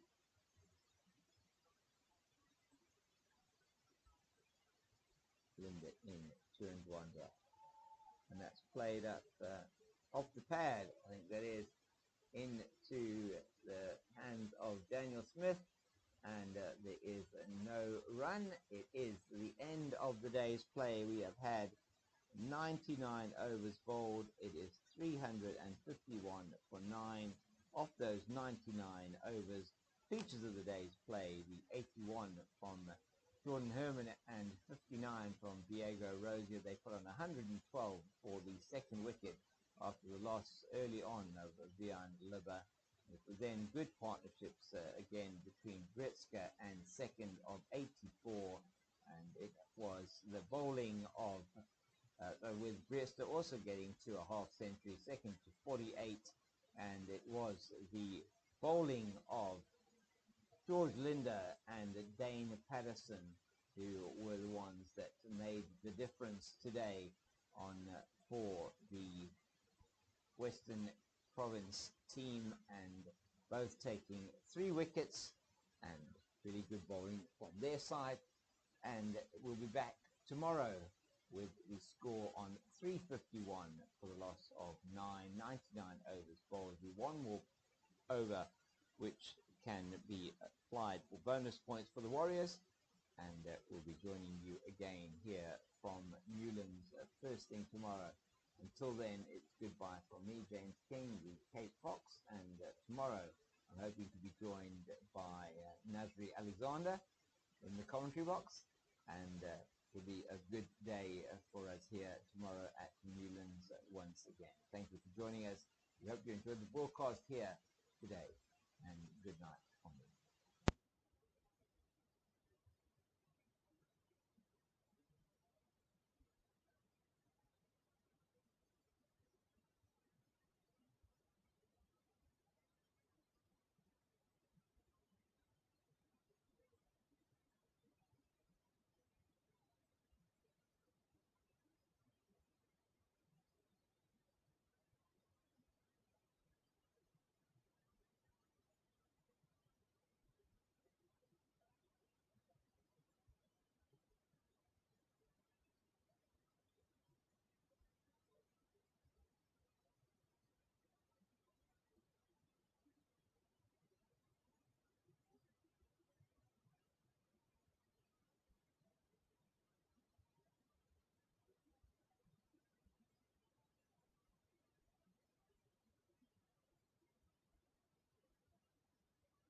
So how do you use the mic? So each one must keep one. Yeah, I just want to make sure this isn't on. Just a second.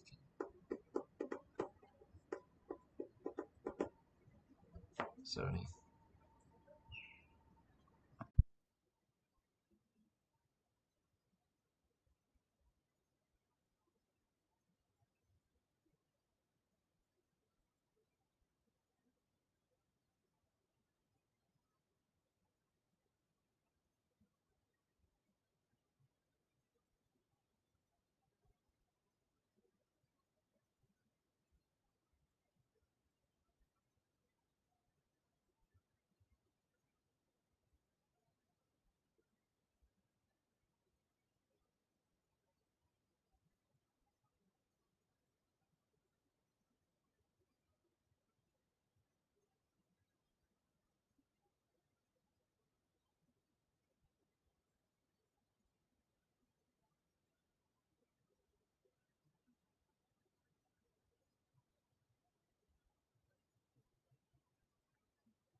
On.